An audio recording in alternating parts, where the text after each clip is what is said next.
I'd like to call to order this June 24th, 2020, regular meeting of the Board of Education. Will you please call the roll? Mr. Gomez? Here. Mr. Martin? Here. Ms. Moffett? Here. Ms. Schofield? Here. Ms. White? Here. Item B, Agenda 1, motion to approve the agenda. It's recommended the Board of Education approve the agenda of the June 24th, 2020 regular Board of Education meeting. Action by the Board of Education in adoption of a consent agenda means that all items are adopted by one singular motion unless a member of the Board of Education, treasurer, or superintendent requests that any such item be removed from the consent agenda and voted upon separately. Motion, please. So moved. I'll second. Moved and seconded. Have there been any changes to anything that is under the consent agenda portions for the superintendent or treasurer? I do not believe so. Okay, thank you. Anything that we've changed, we send emails out. Pulled out, that's correct. So, all right, thank you. Roll call, please, Ms. Stoikler. Mr. Gomez? Aye. Mr. Martin? Aye. Ms. Moffett? Aye. Ms. Schofield? Aye. Ms. White? Aye. Item C, opening ceremony. Welcome, our vision, Cuyahoga Falls City Schools, the hub of our community, committed to a culture of caring. We innovate, we create, we personalize education for all. 2, informational items. This meeting is a meeting of the Cuyahoga Falls Board of Education in public for the purpose of conducting the school district's business. It is not a public community meeting, although there are opportunities for public participation. If an individual wishes to address the board regarding a topic found on the meeting agenda, the individual must send an email to boemeeting@cfalls.org. Following the introduction of the topic by the board president, followed by board discussion, the individual will be recognized. If an individual wishes to address the board regarding a topic not found on the meeting agenda, she or he must notify the superintendent and/or board president of the topic no later than 7 calendar days in advance of the meeting. The comments of these individuals will be read during the board business portion of the agenda. In both cases, comments will include the name and address of the individual and be limited to 3 minutes. In addition, in public session, the board will not hear complaints about school personnel nor against any person connected with the school system. An unabridged board agenda for this meeting can be found on your electronic device at the address shown on the screen. The next regularly scheduled meeting of the Cuyahoga Falls Board of Education is on July 15th, 2020 at 6 p.m. And now for our Pledge of Allegiance, Mr. David Martin. Good evening, everyone. Please stand if you are able and join us in our pledge. I pledge allegiance to the flag of the United States of America and to the republic for which it stands, one nation, under God, indivisible, with liberty and justice for all. Thank you. Thank you, Mr. Martin. Item D, executive session. Pursuant to Ohio Revised Code, Section 121.22G4, it is hereby moved that the board adjourn to executive session for the purpose of preparing for negotiations or bargaining sessions with employees concerning compensation and other terms and conditions of employment. Is there a second? Thank you, Mr. Gomez. Any discussion? Please call the roll. Mr. Martin? Aye. Ms. Moffett? Aye. Ms. Schofield? Aye. Ms. White? Aye. Mr. Gomez? Aye.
He has, yeah.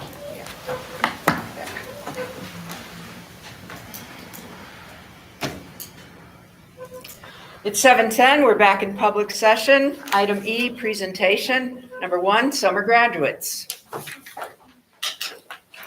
It's recommended the Board of Education grant a Cuyahoga Falls High School diploma to the following individuals who have now completed requirements stated by the state of Ohio for high school graduation.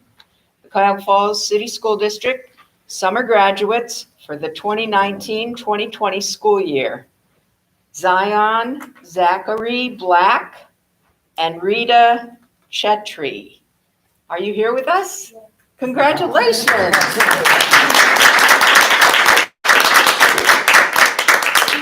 want to say a few things about that? About the process? Result of House Bill 164. Good. Come on, Reed.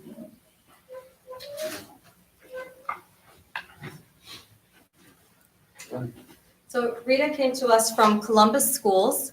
She had completed all of the credits that she needed, but she had not completed all the requirements of the OGT. And she has tested, unfortunately, due to federal requirements, over 50 times.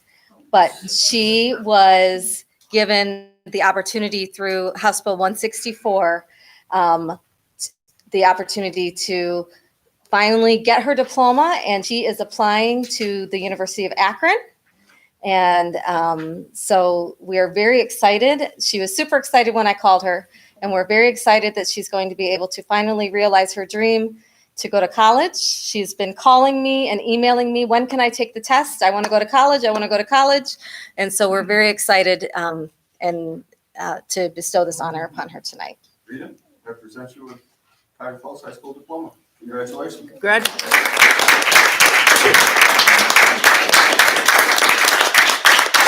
take your mask off and I'll take a picture?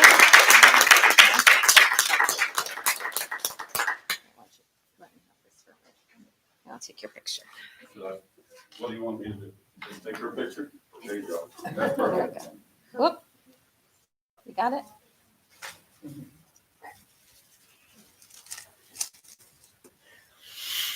Ready?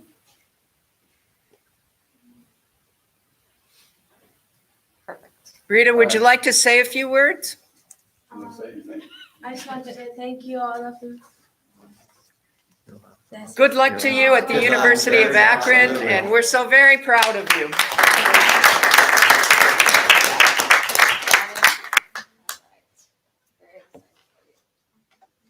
Thank you. I'll take your picture. Okay. Thank you. Congratulations. Excellent. I'll make the motion. I'll second. Moved and seconded that we issue the high school graduation diplomas to Zion and Rita. Discussion? Just congratulations. Yeah. Roll call? Ms. Moffett? Aye. Ms. Schofield? Aye. Ms. White? Aye. Mr. Gomez? Aye. Mr. Martin? Aye. Item 2, Gallopade, Ms. Julie Dudones and Dr. Rachel Seifert.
Okay, we were asked to present tonight about Gallopade, which is a resource for social studies.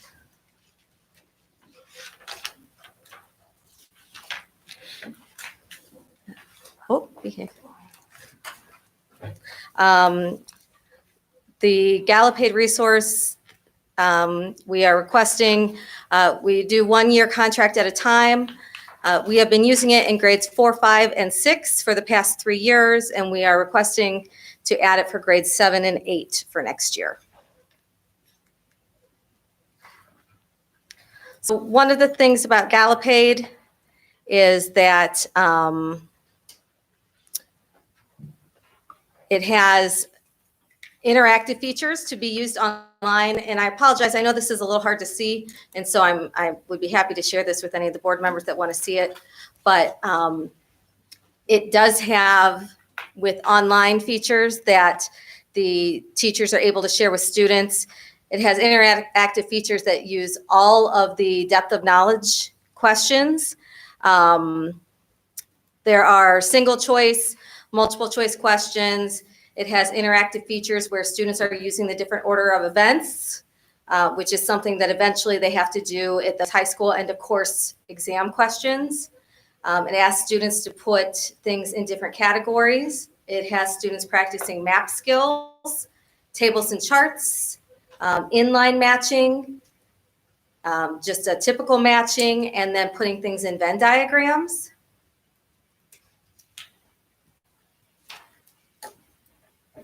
The way it gets to the level 4 depth of knowledge is that there are a lot of problem-based learning. With the Gallopade resources, there's a student workbook for each student. The student workbooks, and we have samples here if you'd like to see them. Students get small bites of information and then they're reinforcing activities. There's a teacher's edition that corresponds, of course, with the student workbook pages and gives the appropriate answers. Also, instructional strategies that are based on the state model curriculum. Gallopade offers resources for 6 different states, and so they are adjusted specifically for the Ohio model curriculum, and it correlates both to Ohio standards for social studies and for English language arts, which is really important because it's reinforcing the social studies and the literacy skills.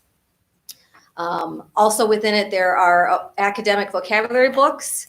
Each grade level has 60 important grade-specific words that are based on the Ohio's learning standards, which is good for pre-teaching. It's good to integrate for vocabulary instruction as social studies and language arts teachers work together. It's also good for remediation and review. As I mentioned, there are project and performance tasks, which we call problem-based learning or project-based learning, where there are hands-on and collaborative learning projects. That's how we get to that 4th level of the depth of knowledge. And then what they call Tech Connect tools, which are various flashcards, videos, photos, and more to help students integrate with research. And that's all part of the online platform, which is another reason why we think this is a great tool. These are some of the types of questions and activities: timelines, maps, fact and opinion, cause and effect, point of view. That HOT right here, that's for the higher order thinking skills. Graphic organizers, compare and contrast, comparing multiple sources, text-dependent questions, charts and graphs, informational writing, opinion or argument writing, depending on the grade level. One thing that's really big is the primary source analysis. That's super important both for social studies and for language arts. They're analyzing data, looking at geography, and then at the bottom, just a reminder that this is, again, aligned with Ohio standards, specifically reading and social studies. And Dr. Seifert is going to talk about grades 4 and 5. So when we are looking at grades 4, 5, and I'm going to include a little bit of 6 in the conversation, 4, 5, and 6, the workbooks are set up in a similar fashion. So they're broken up into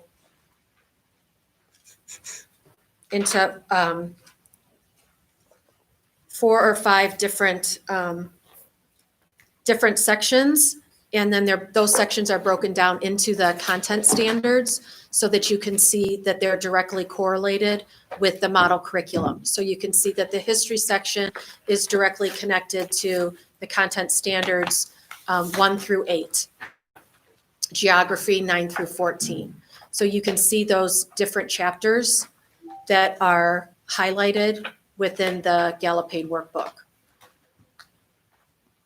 The 4th grade, if somebody wanted to see the 4th and 5th, those are up here as well.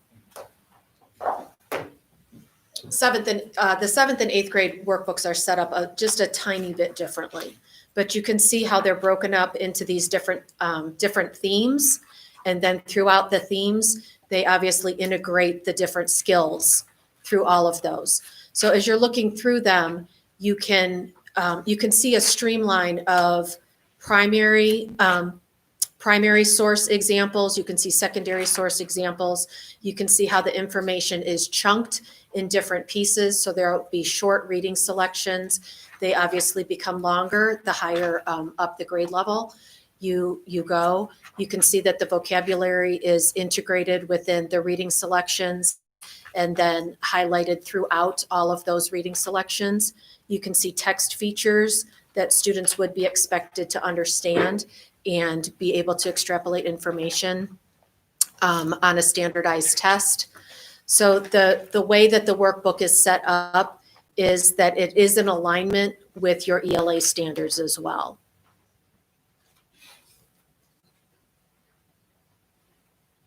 Therefore, it's more conducive for an integrated curriculum. Absolutely. Absolutely. So if you look through, if you focus on maybe one chapter, you can see that there's math integrated in there, there's science, it's all folded in together. So the subject areas are naturally integrated into the workbook, which is a great feature. And so when the teachers, for example, when they're departmentalized in grades 4 and 5, even if they're not teaching that subject area and they're working with their grade level partners, they can naturally have those conversations and make sure that they're spiraling with the content and that they're crossing it over so that the math teacher is hitting on those same concepts, but at a different time than might be hitting with the social studies concepts. So here's some more of the examples of the chapters that you can see.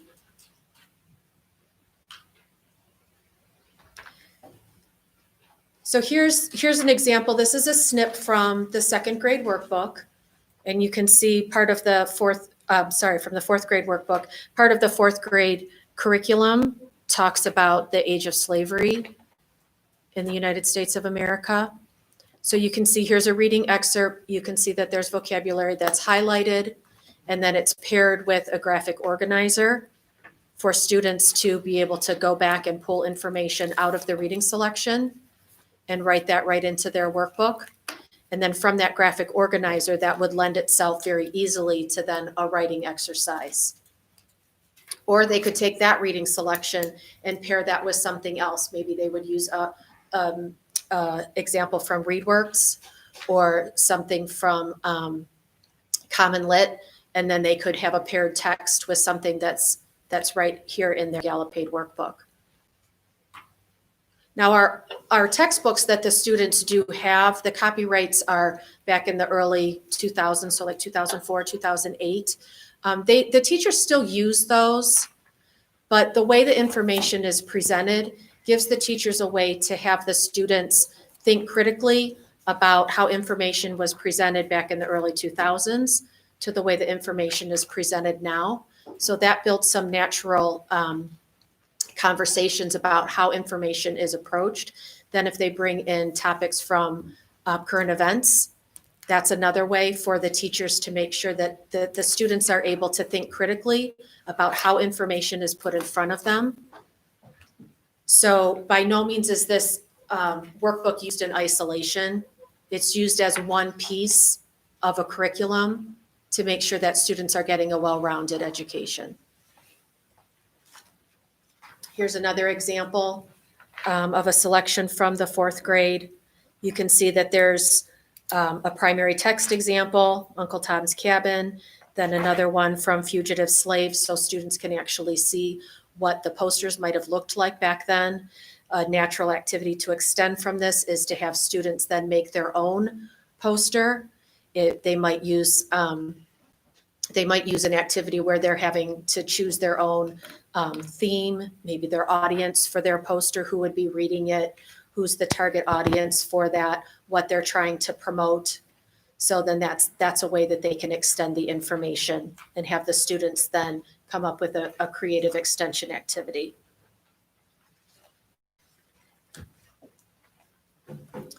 Here's an example of the 5th grade chapters. Again, it's broken down into the, I think, 4 chunks it's broken down into for 5th grade. But again, it's aligned with the content standards. You could see that 4th grade, in 4th grade, it's focused on the early American history, and then it moves to the early Indian civilizations and Western hemispheres.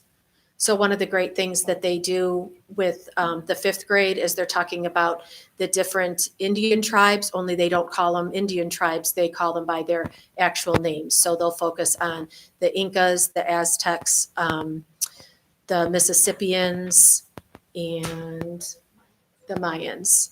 So that's part of the grade 5 curriculum. So you can often see in the 5th grade classrooms how they'll do a research project, which again is crossing into your ELA curriculum, but they'll take those different civilizations and they'll give the students a choice board, perhaps, where they can choose the different activities that they want to do. Maybe they want to make a PowerPoint, maybe they want to do an oral presentation, maybe they want to do a cartoon strip of having the different civilizations talk to one another.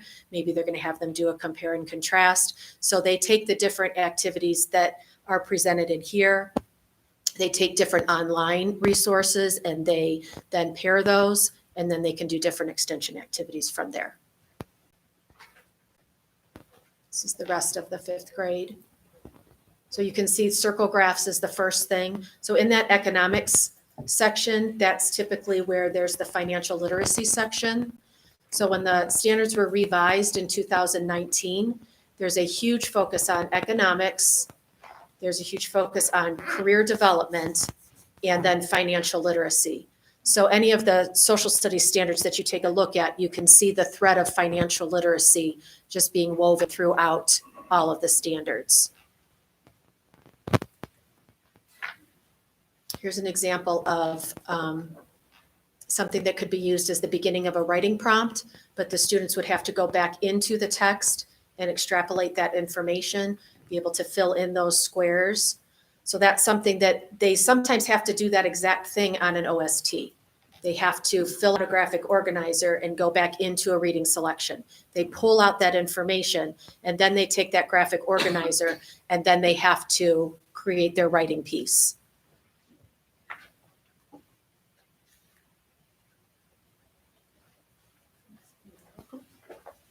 So the grade 6 is still organized in the same fashion with the 4 areas, the history, the geography, et cetera. This is moving into regions and people of the Eastern Hemisphere, and then going into those ancient Eastern civilizations. One thing that's new this year with Gallopade is previously the student resources were in black and white. This year, they're all going to be in color. The pricing didn't change in terms of that, but it does make it a little more appealing to the students. But they have the history and then they move into the geography.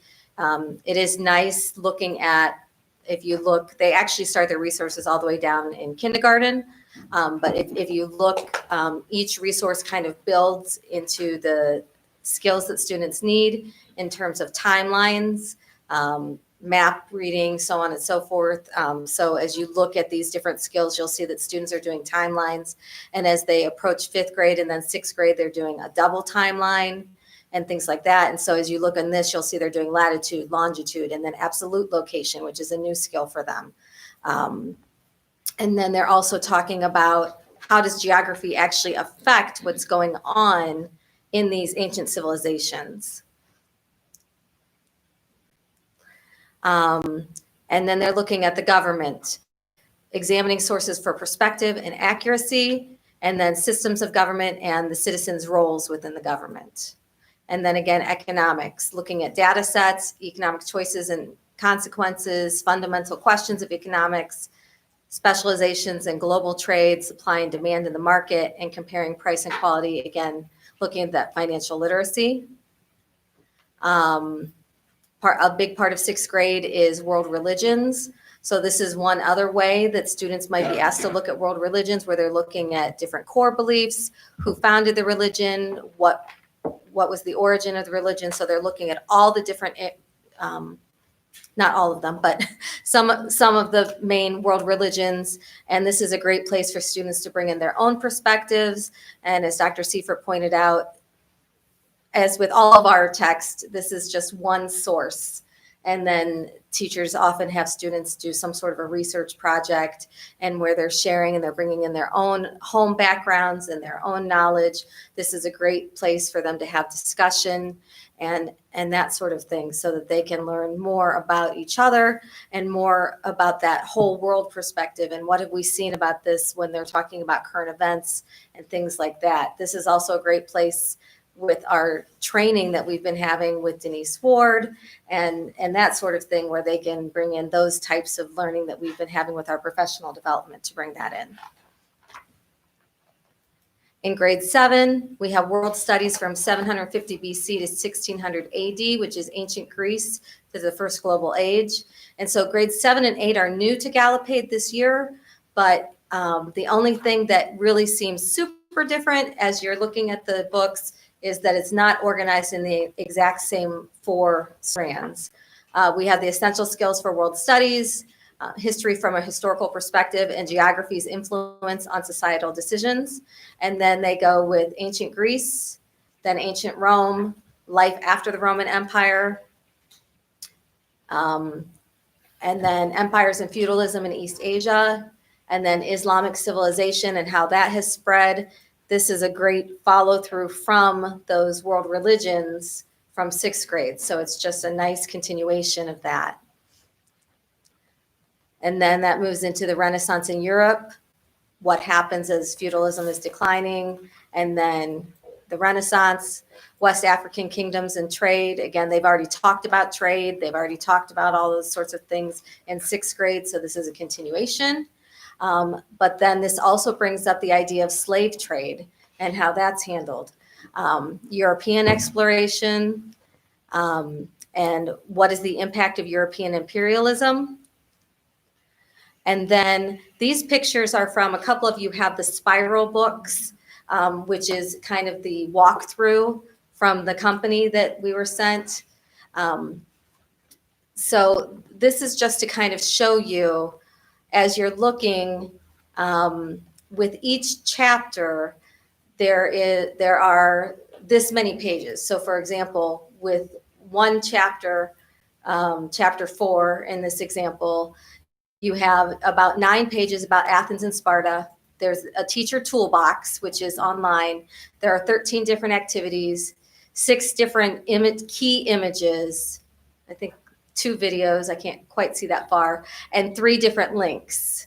That's what's on the left there. And then on the right, as you're looking at all those different colors under chapter 4, those are all the different types of activities, which include problem-based learning, include the different types of organizers, going back to that previous list where it listed off all the different types of things. Again, some of those are workbook activities, some of those are online activities. These are things that can be integrated into Google Classroom. They can be independent learning. They can be whole class learning. You know, the teacher could pull up, hey, let's watch this quick 3-minute video together. And then I want you to get into small groups and have a discussion.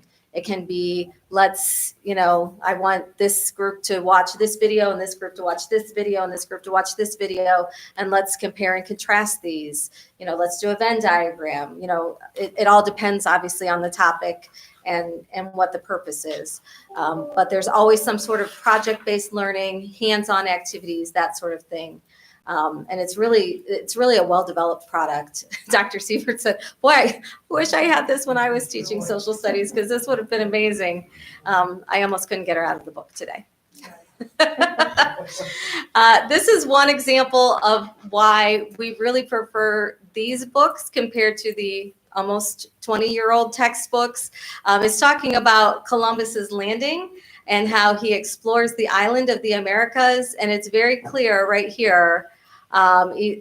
It's talking about the fact that he landed and he met the indigenous people. It doesn't say he discovered. It says he landed and he met the indigenous people there. So versus our old textbooks that, are still saying the wrong information. So here we have not only the correct information, but it's introducing that good vocabulary word of indigenous. And as Dr. Seifer pointed out earlier, when we have the key vocabulary or key people, they're always highlighted for the students to point that out. And then in grade 8, that's always U.S. studies from 1492 to 1877, exploration through Reconstruction. We've got European exploration and colonization of North America, going with the Age of Exploration beginning, 13 English colonies, slavery in the colonies, rivalry leading to war. Sorry, I always have a hard time saying that word. The Revolutionary period and governing the new nation with the American Revolution, Articles of Confederation, and the U.S. Constitution. And then the various early presidential administrations. Social and economic developments, the plantation economy, the Industrial Revolution, transportation and communication networks, century reforms, and then the westward expansion, and then the Civil War era, all the way down through the Civil War and Reconstruction. And then there are various pages in the 8th grade book that I'd like. One of them, it talks about all sorts of different people's roles in the fight. One of them, African-American soldiers, and it talks at length. There are a few different pages that talks about women's roles in the war. And then there are examples such as this one, like who do cultural biases, stereotypes, and prejudices affect? And it really gets the students thinking about that in ways that our old textbooks might not. And, gone are the days where when I was in school, that a teacher started the textbook on page 1, read these 3 pages, answer these questions. So, of course, a teacher might not use this worksheet as is, but they could certainly get some good ideas about how to do this, how to start this conversation, how can we talk about, and this, if you read this section here, it's very clear that, yes, African-American soldiers joined the fight, but they were not given the recognition that they deserved, that they fought and they were not then, treated the way that they should have been treated. And the same thing with women and that sort of thing. It just wasn't the way it was supposed to be versus the way older textbooks would have been. And again, a great place for teachers to then have students do their own research. Who else was treated this way, or what else could have happened, or have students reflect on that in some sort of a writing format. So, questions for us?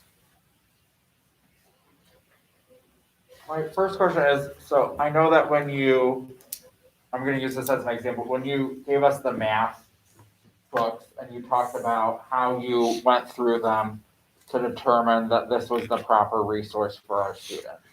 So where did we get this from originally? Like, where did this idea for this resource come from? And what was that process at that time to determine that this was the resource that we wanted to use? That's a great question. And the answer is that happened before either of us were in our current positions. They were being used at the various elementary schools, being paid for by the elementary buildings out of their funds. I know that they were recommended by our ESC consultant to go with the previous set of standards, but I don't know the process that was used at that time. When student fees, and you've been a part of that discussion and how that's evolving. This is my 7th year. So when I came on, our fourth and fifth grade teachers were given the option of a science resource or a social studies resource. And so the fourth grade teachers would have to choose, kind of battle it out a little bit. And the fifth grade teachers would have to do the same thing. That's a great way for us to save money, but it's not providing any type of equitable access to instructional resources, to like resources across the buildings. So the year before I came on, I believe, is the first year that Deb McNair was trying to even that out with the science and the social studies. There wasn't funding out of the student fee account. And that was something that either the building principals were ordering that out of their 018. So they were raising money for that, or they were choosing not to get it. And so that's how this evolved. Some of the resources that are used in the elementary are teacher recommended. And when the teachers recommend something, then we vet that. We look at other resources that are similar, either in price or with the curriculum. It just depends on what the resources are, but we do vet them against other kinds of resources. I was not a part of that vetting process with social studies resources, but our social studies teachers were a part of that process. That was something that Deb was a part of. So that's how this resource came to be, because the social studies teachers were the teachers that were recommending this product.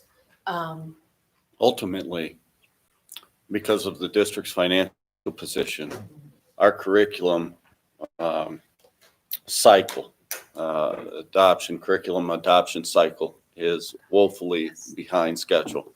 And we've tried to address that through emergency levy. And we tried to address it in a fashion of need through emergency levy. You are hearing from our colleagues here that it was, to some degree, random and not systemic at all. And that's what we're trying to fix. And that's what we're trying to fix here. And bringing it into a central office, decision-making that all of our elementaries at these grade levels are going to use these materials in this curriculum based on the recommendations that we've gotten up to this point. And I think just in light of what's happening in our nation right now, it's important to have these conversations to talk about how our curriculum addresses history, to make sure that it's presenting an accurate history. I know people that I associate with in the community have asked me some of these questions, and I said, well, there's a great opportunity for us to find out, because this is very important. And I think this is a good resource. It's not perfect. I want to give an example that's personal to me, because it's talking about how the Spanish people, the Spanish conquistadors in Mexico conquered the people. And you can trace the Gomez part of my family back to the indigenous people in southern Mexico. So this one's personal. It says, what really happened? Spanish settlers forced Indians to work without pay. That's slavery, and we don't want to say it, so we say they work without pay. And we all know that when you force someone to work without pay, you enslave them. So it's little things like that make it imperfect. But the bright side for me is that I think, because this is getting us along, and with the conversation that's happening in the world, I am optimistic that by the time we are getting social studies textbooks, that these conversations that are happening are going to influence the books that are available at that time. So. One of the great things about a workbook is that the companies can update them. So for example, if we see something like that, we can contact the company. They make a note of it, and then when they do a reprint next year, they change that. So for example, like our math series with Envision, if we find anything that we dislike, we let them know, have that conversation with them. And then the next year, they change that.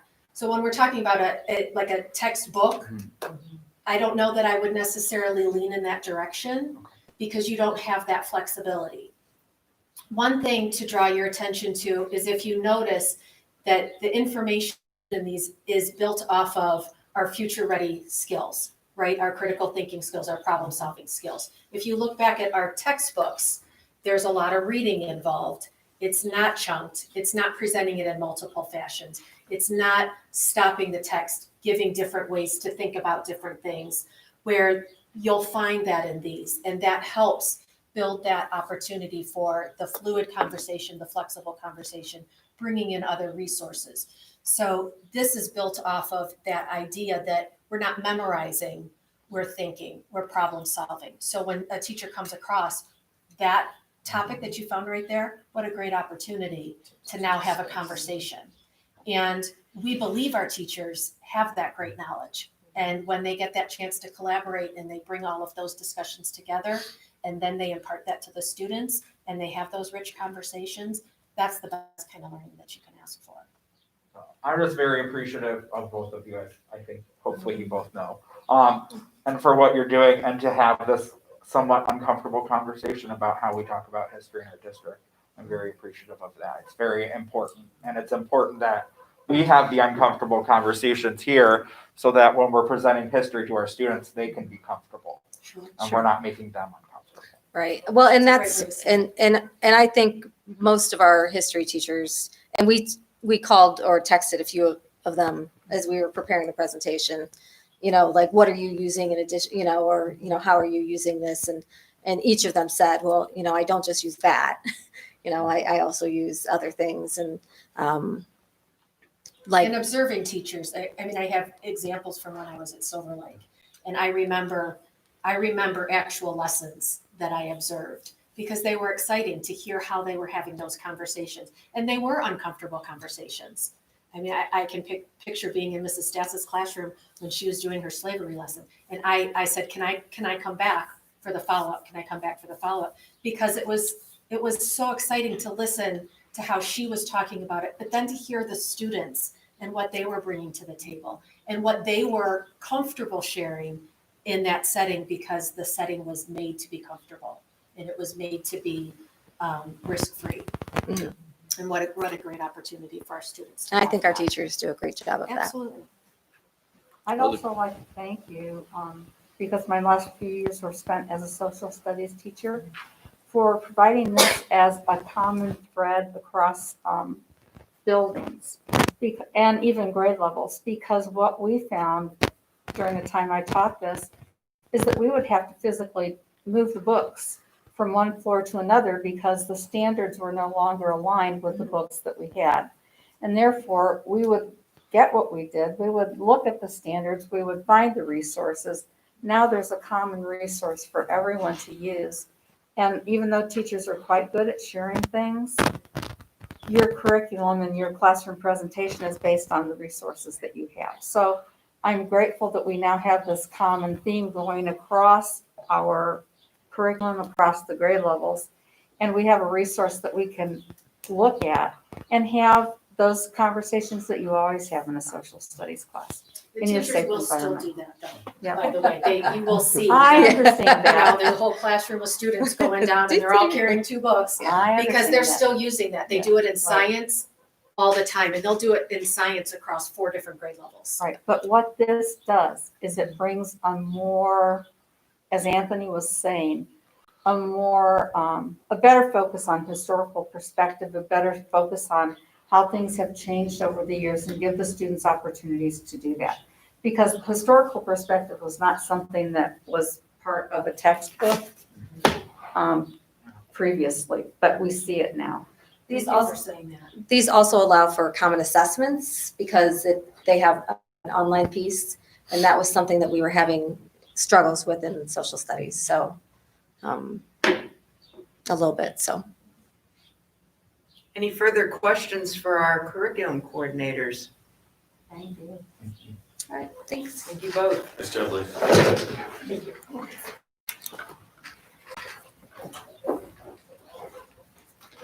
Treasurer CFO Business Consent Agenda. I'd like to recommend that the Board of Education approve all items listed in the treasurer's consent agenda. So moved. I'll second. Moved and seconded. Any discussion? Yeah, a couple things.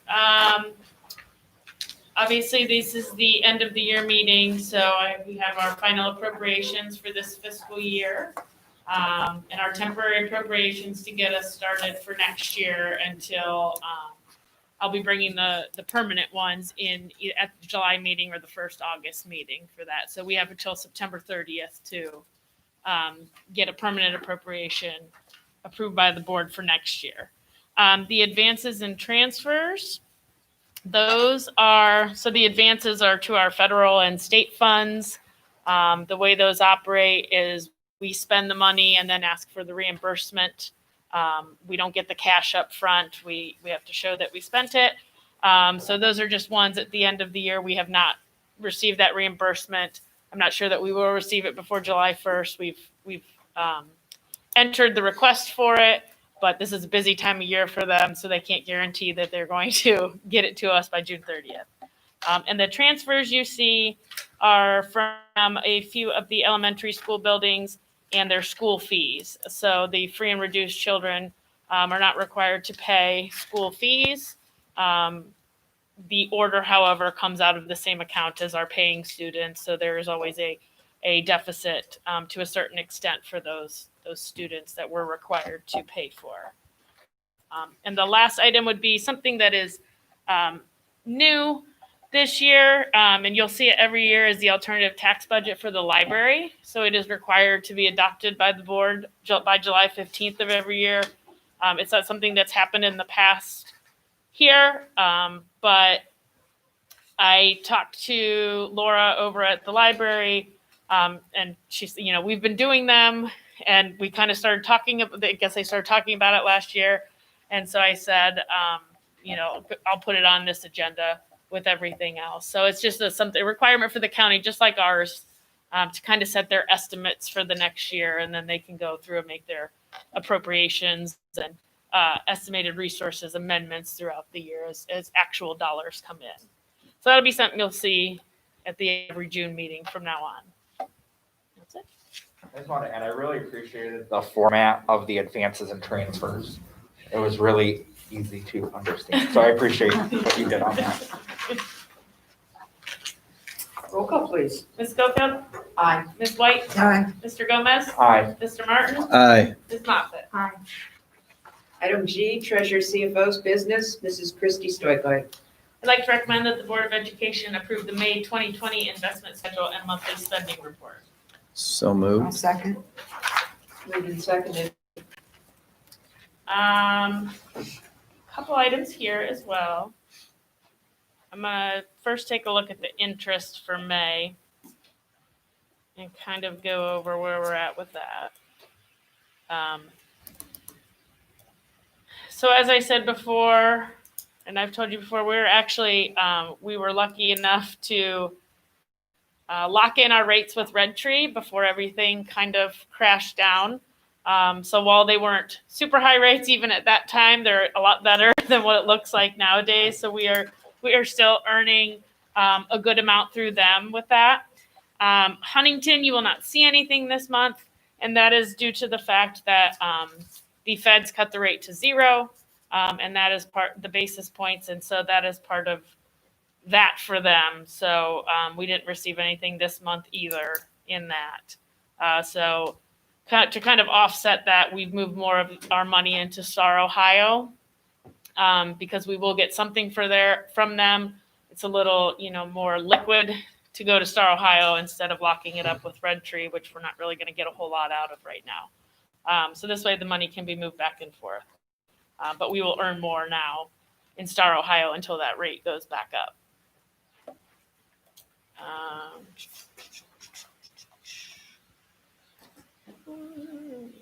So if we look at the 001 monthly cash flow,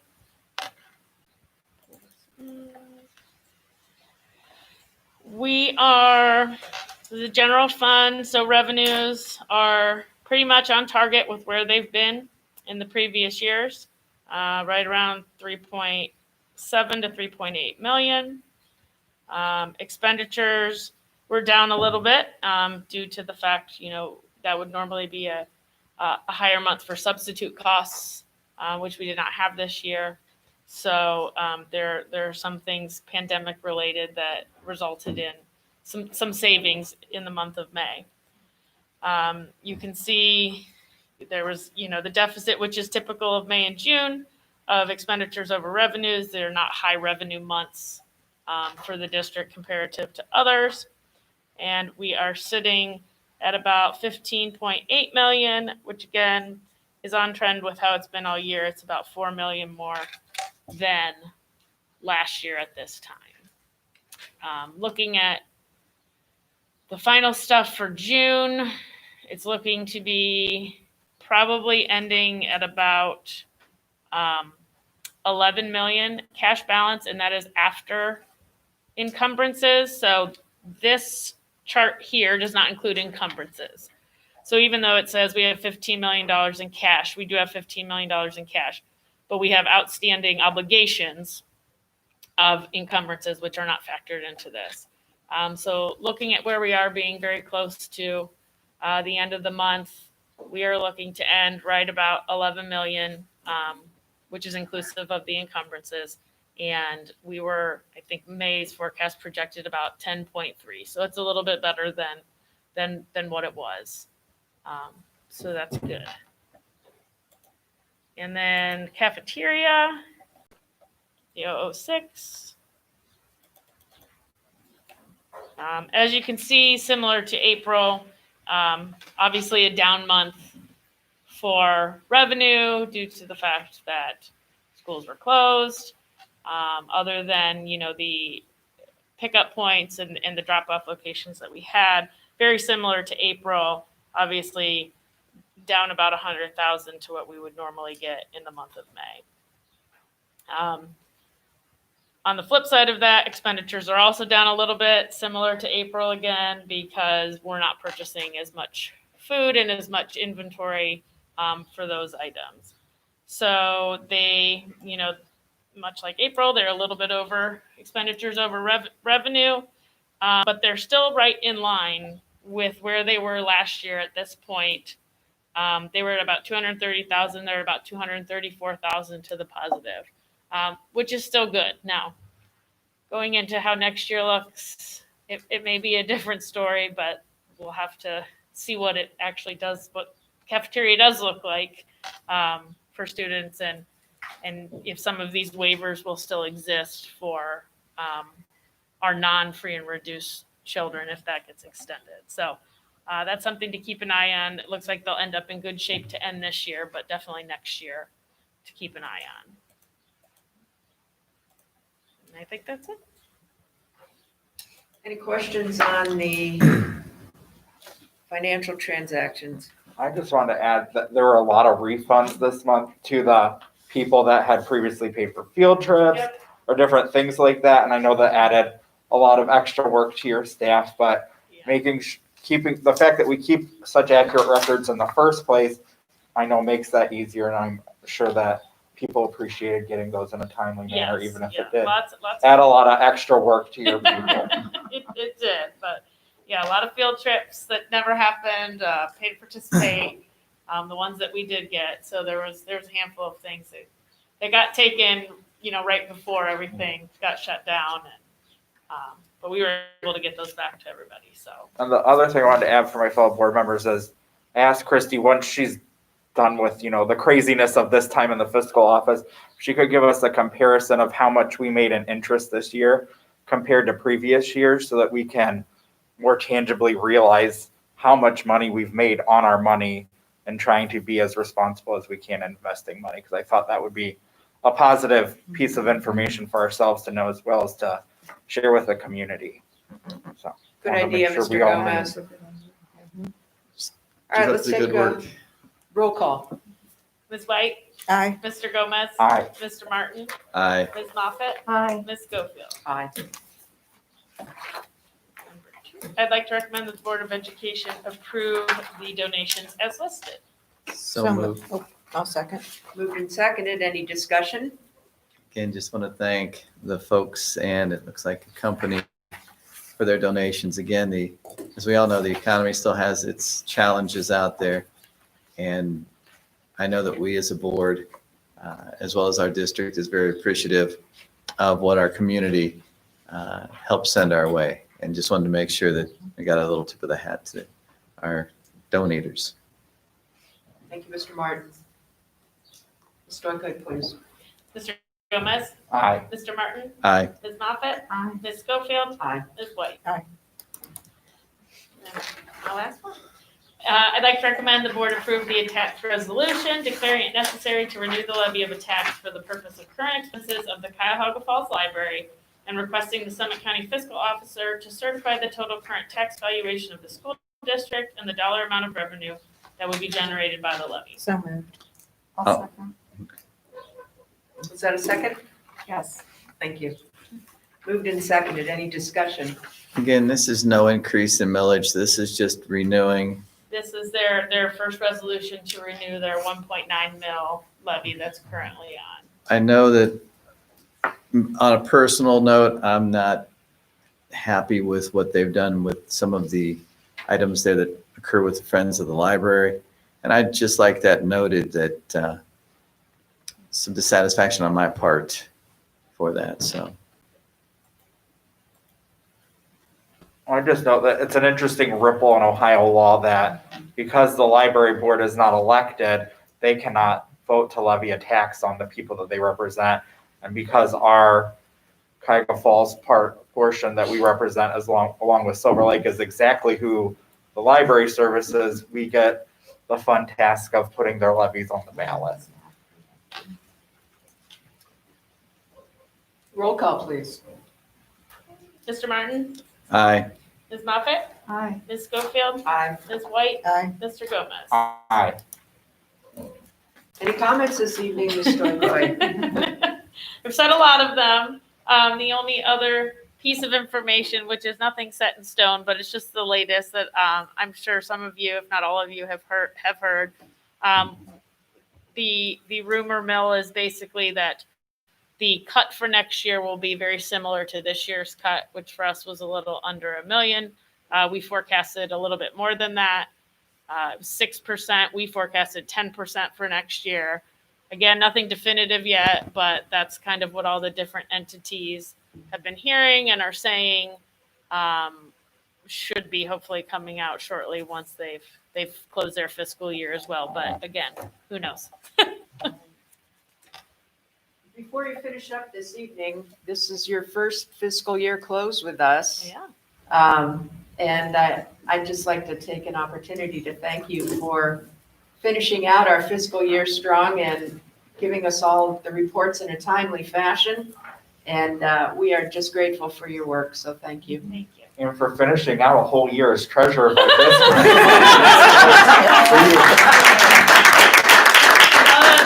Joe was, he called me Stacy today. So I said, maybe that's the new treasurer. But on down here. The clock is ticking. Yeah, we're behind on those too. Item H, Superintendent CEO's Business Consent Agenda. Thank you, President Schofield, members of the board. It is recommended that the Board of Education approve all items listed in the superintendent's business consent agenda. So moved. Second. Been moved and seconded. Discussion? Just like to congratulate our new principals and our new coordinator of community relations. We have with us this evening Care Walter, who will be taking over at Bullock. All right.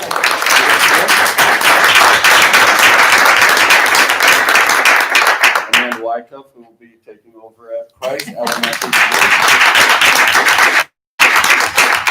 And John Wasilko, who will be joining us as the coordinator of community relations. If you would be so kind as to just say a few words, each of you, to the board. I put Mr. Hutch on the spot last meeting, so I'm going to put you on the spot today and continue to do so. Care, we'll start with you. We'll need to have you go to the mic since none of you are mic'd at your tables.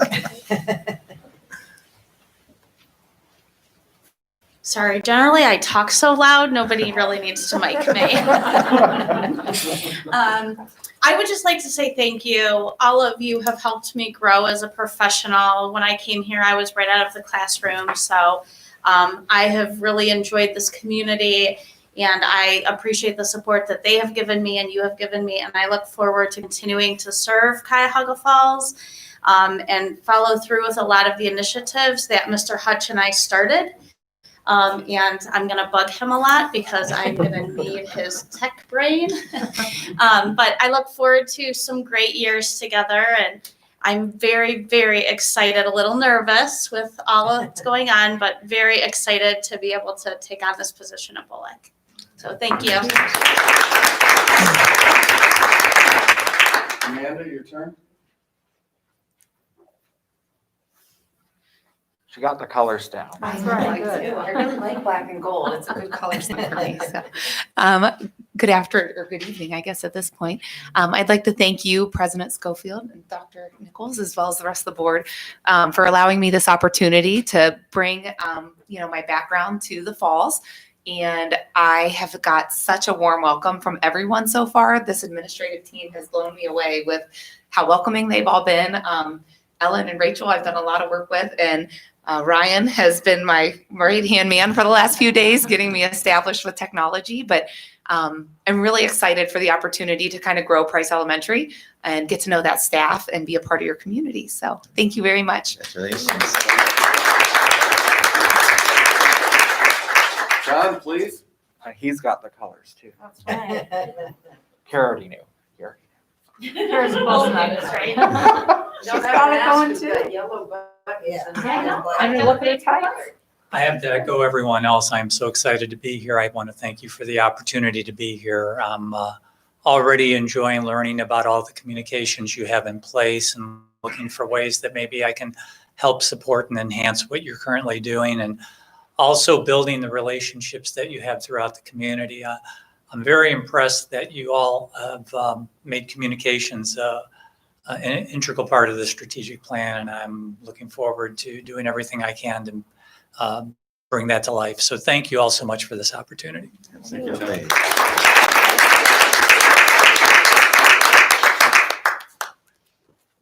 All righty. Roll call, please. Ms. Moffitt? Aye. Ms. Schofield? Aye. Ms. White? Aye. Mr. Gomez? Aye. Mr. Martin? Aye. Item I, Superintendent CEO's Business, Dr. Todd Nichols.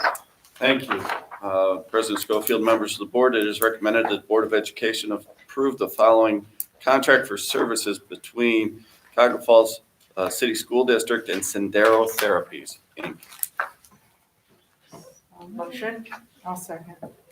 moved and seconded. Any discussion? Roll call, please. Ms. Schofield? Aye. Ms. White? Aye. Mr. Gomez? Aye. Mr. Martin? Abstain. Ms. Moffitt? Aye. Item number 2, it is recommended that the Board of Education approve the following contract for services between the Cuyahoga Falls City School District and Galapade International, Inc. So moved. I'll second. Moved and seconded. Any discussion?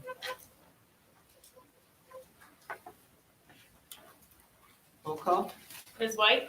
Aye. Mr. Gomez? Aye. Mr. Martin? Aye. Ms. Moffitt? Aye. Ms. Schofield? Aye. All right, item number 3 is a facilities construction update.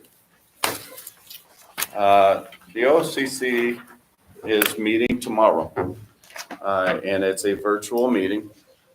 And in the interim, we have been in contact with TDA, our architects and engineers, and as I've shared with you previously, we are interested in moving from Classroom Facilities Assistance Program, CFAP, to the Expedited Local Partnership Program, HELP, similar to what took place with Lexington City Schools.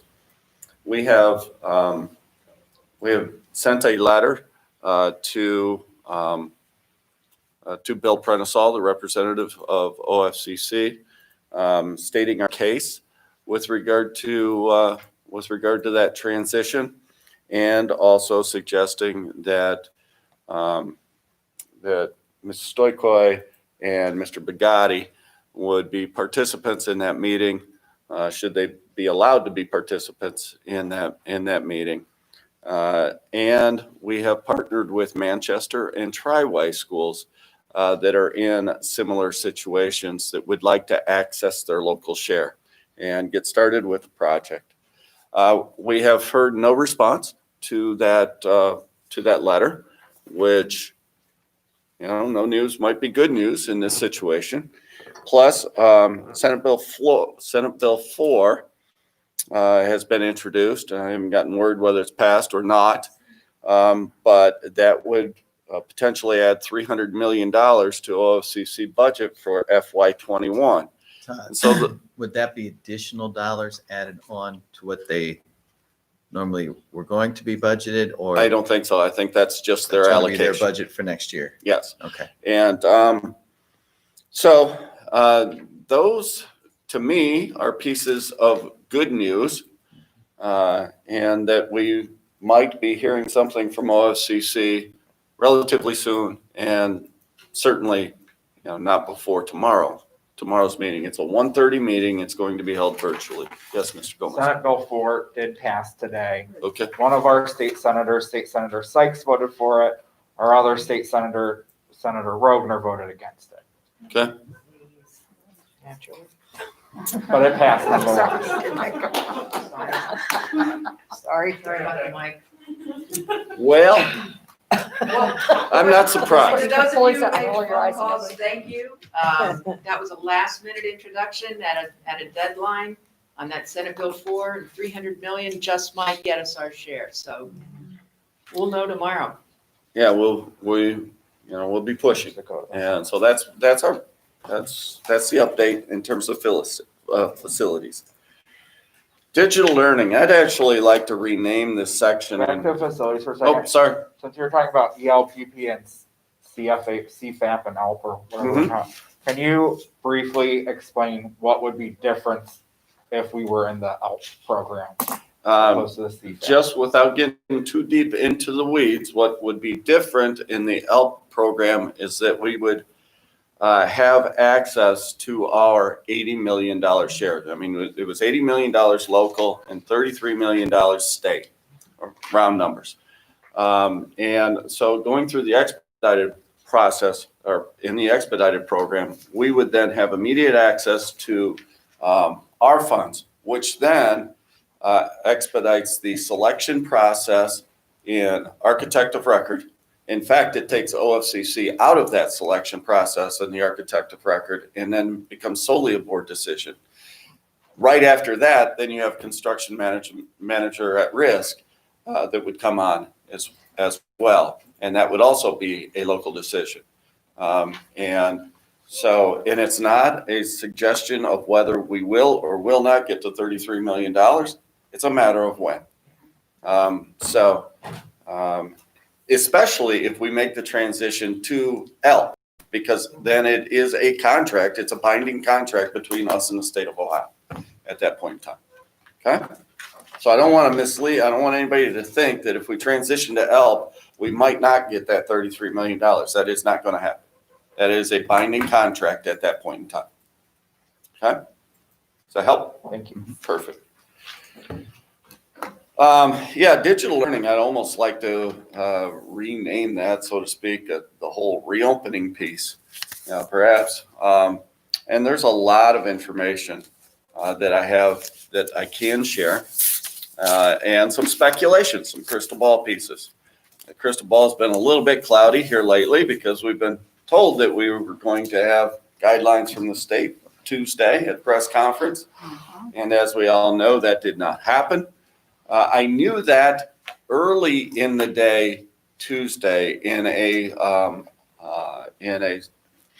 meeting, superintendent Zoom meeting all over the state of Ohio. It's called an alliance group. That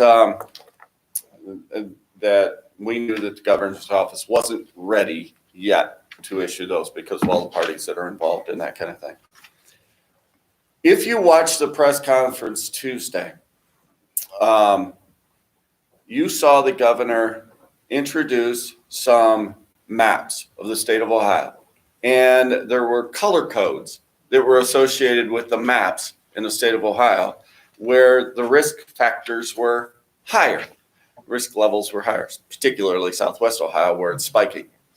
And that seemed to be, that was an indicator. It seemed to reinforce conversation that we had during that superintendent meeting that the guidelines may indeed come with levels, certain levels. Think of it perhaps as a stoplight, red, yellow, green, which also coincide with a draft document that I have from Northeast Ohio Schools reopening plan. Came out of the ESC of Northeast Ohio. And in this document, it opens with risk levels. This particular document that I shared with Task Force earlier today, that I'll talk a little bit about Task Force later, starts with, it's designed off of the middle of the road, the medium risk. Now, you might ask, what defines medium risk? Well, we don't know really what the numbers are. It's still X, and Y, but they are percentages of hospitalizations, cases, those kinds of things in a particular region, and absenteeism. Still kind of struggling with whether it's absenteeism due to COVID issues, COVID symptoms, or not. But you can imagine that the higher those risk factors are, those higher the percentages are, the more increased level of risk you are and the more restrictions then are going to be placed upon us, right? So that's how that's really going to work. And if you can kind of think of it in generalized terms, green light would be more like in-person education as much as you can, so on and so forth. And a yellow light would be more restrictions, so it'd be more of a hybrid, blended learning, those kinds of things, that kind of a model. And a red light, a high risk level, would be, what we experienced the last quarter of this year. And so this document has been shared with our task force leaders, so it can be used in conjunction with the surveys to help plan for what reopening might look like. I will tell you that our plan is really, really approaching that yellow light thing, the yellow light risk level. That being said, we have to plan for all levels. Now, green light, if we're all in person, we know how to do that. We've been doing that for, a long time. We learned how to do red light this year. We can do it better. We learned how to do some of those things. We learned, and then the yellow light, so to speak, medium risk is really the plan that the task force is developing right now. All right. And when I'm talking about task force, we brought our operations and academic, those two task force teams together today. What a dynamic conversation. What a great group of people. Oh my God, the brilliance in that meeting today and the work that they're putting in. And I meant, it's all volunteer work. They're volunteering to do this for us. And it's really a grassroots effort as well. So in our operations, we're talking about food service, and we're talking about transportation, we're talking about buildings and grounds, we're talking about maintenance, we're talking about athletics, our school nurses on the operations team. I mean, so it covers all areas. Lucas is on the team as theater operations, and reimagining what that role might look like and all that kind of thing as we move forward and so on and so forth. And then our academic side, we have platform. The leader of our platform is Ryan Hutch, and we're talking about, what kind of tools would we use, technology tools would we have to deliver instruction. Really, if we think about our academy, which might be an all online, separate kind of a school, that's one platform. And then if we're talking about blended across the district, we might be talking about using Google Classroom so that the in-person and the online piece can be run simultaneously, parallel, and help our students in each of those ways. If you talk about curriculum development, that's Rachel and Julie. And they're looking at a number of products, some of them that you approved tonight, to help get us to a place where we can use Google Classroom, have those tools for our teachers, and so on and so forth. And they're also examining the academy, that separate all online platform as well. Then our K-5 team, we put Tracy Early as the leader of that particular group. And they're working really hard particularly with regard to schedule. What does that look like? If we can only bring back half of our kids at a time, if that's where we are, especially, again, I'm talking about in a middle level risk kind of a situation. If we can only bring back half of our kids at a time, what does that look like? And how are we going to deliver that instruction, and so on and so forth? And that's what that team is really working on. Then we have a similar team, 612. And so we are at the stage now where 612, K-5 curriculum platform are all coming together and reaching consensus on a recommendation that we hope to bring to the Board of Education at the July 15th meeting. That's what I've asked them to do at this point, because we really want to roll it out to our community July 31st. That's our date that we want to target. Our last subcommittee in the task force is communications. And I mentioned rolling it out. And John joined that team yesterday, talking about hitting the ground running. He wasn't even approved, and he joined that team yesterday. He's developed documents. I'm super impressed with him already. And so we know that communication is going to be a huge factor in all of this rollout. I've been incredibly impressed. What's still a bit up in the air in Columbus, but it's only partially up in the air, is we have submitted our blended learning disclosure. We have submitted that. We met timelines associated therewith. There is another timeline that is associated with remote learning. Blended learning and remote learning are two different things. And so I supplied the team today with some legal recommendations, and I've asked them to do some research on what does a remote learning plan look like, and beg, borrow, and steal, and then tweak from other school districts so that we can submit a remote learning plan by July 31. So all these timelines are coming very, very quickly. So I've given that document to them. Talking about beg, borrowing, and stealing, Lebanon City, I have a lot of familiarity with Lebanon City. Anthony's nieces and nephews go to school in Lebanon City, and they've issued the reopening plan. And we also looked at some things from Pickerington, and we're looking at Ryan's doing a great work with Parma. Now, Robert Hoon, who is with us, is now a bigwig over there at Parma, right? And so Ryan is working with Robert and taking a look at what Parma's doing to roll out. So I don't know. I could drone on and on and on and on and on, but I can't tell you enough how impressed I am with our task force team and the work that they've been doing. You have access to the Google Docs. Yes. As I shared with them today, I need you to review that stuff. And if you have questions, you got to get it to me, because we want to roll that plan out to the 15th, and we want you to boom, say yes. And you've known all along where we're going. Okay. And I want you to say yes, so that we can get to our public and say, this is what we're going to do. A piece of this, I didn't forget, a piece of this, thank you. A piece of this is a slight calendar change. Okay.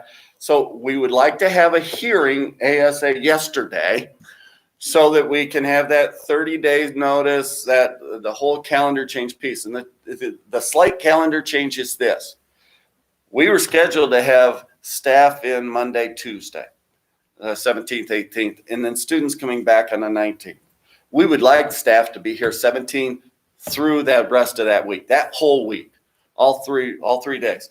not only from a curricular delivery, think of all the things that we got to do, not only a curricular delivery, but what does your classroom look like? What does transition time look like? What does lunch look like? What is passing in the stairwells? You know, we've talked about Goodyear. You can go up one and you can go down the other stairwell, and that's what we're imagining.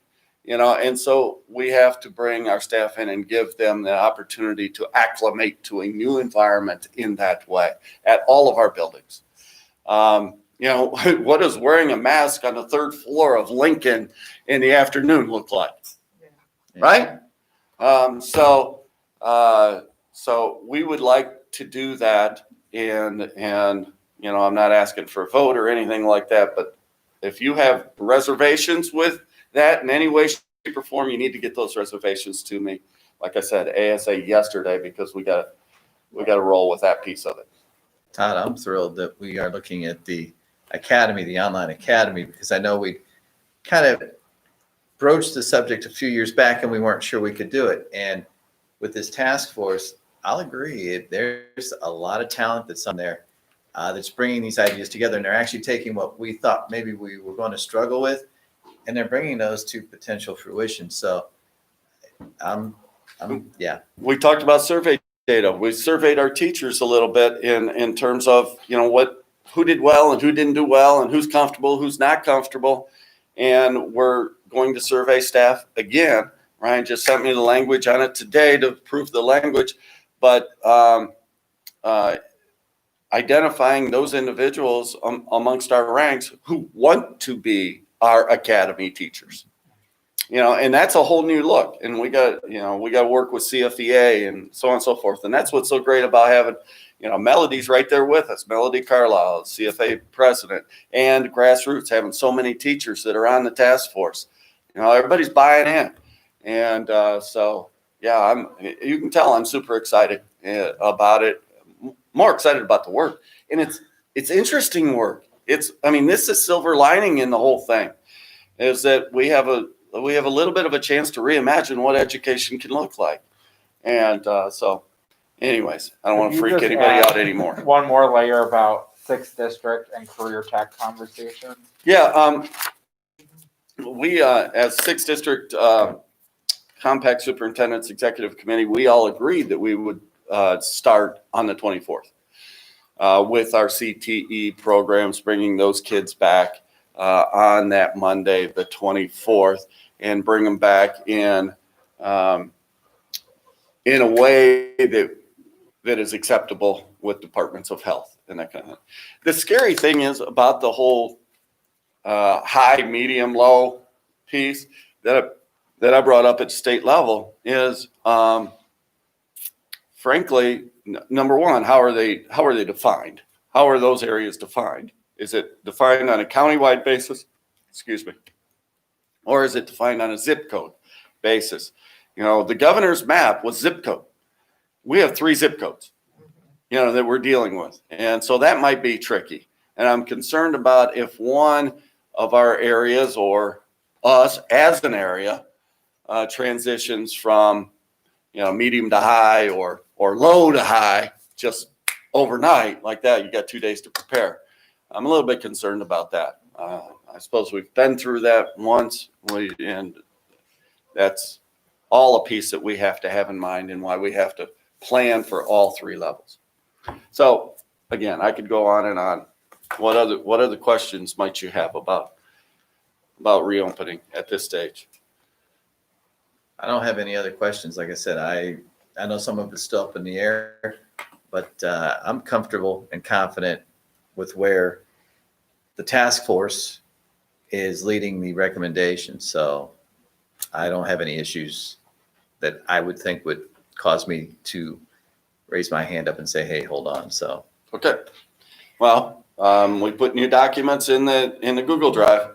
So I'd encourage you to go look at them. And if you don't have access, let us know and we will get you access. Okay. You know, we'll have one of the Davids call you and walk you through it if necessary. And I'm probably going to need that help because I forget what my CF Tigers thing was. I don't remember, to be honest. I think, Dr. Nichols, you know, we all probably heard from various folks in the community about the vast number of, I don't even know the word, access points that students and parents had to learn and go through. So besides just keeping up with an email or Google Classroom or Tiger One for All, then this one was on Flipgrid and this one was on, Dojo, and this one was on.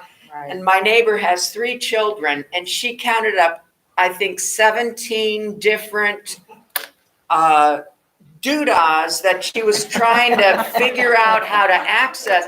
And she said, this has just got to stop. This isn't Yeah, even sane. I mean, if there's a couple that are good, let's, go with that, because it caused so much confusion, especially when parents were trying to help their children. Mhm. They would get pretty good at something, but that's not what Mrs. Smith used, and that's not the way it went at Richardson, but that's how it was used at Bolick, and it just got so overwhelming. I'd say that's the biggest, I mean, you hear a lot of stuff. Right. But the big horse in the race was, can we corral that down to some manageable options? We have heard that loud and clear through the surveys, and heard it loud and clear, from our community as well. And it is top of priority in this kind of a system.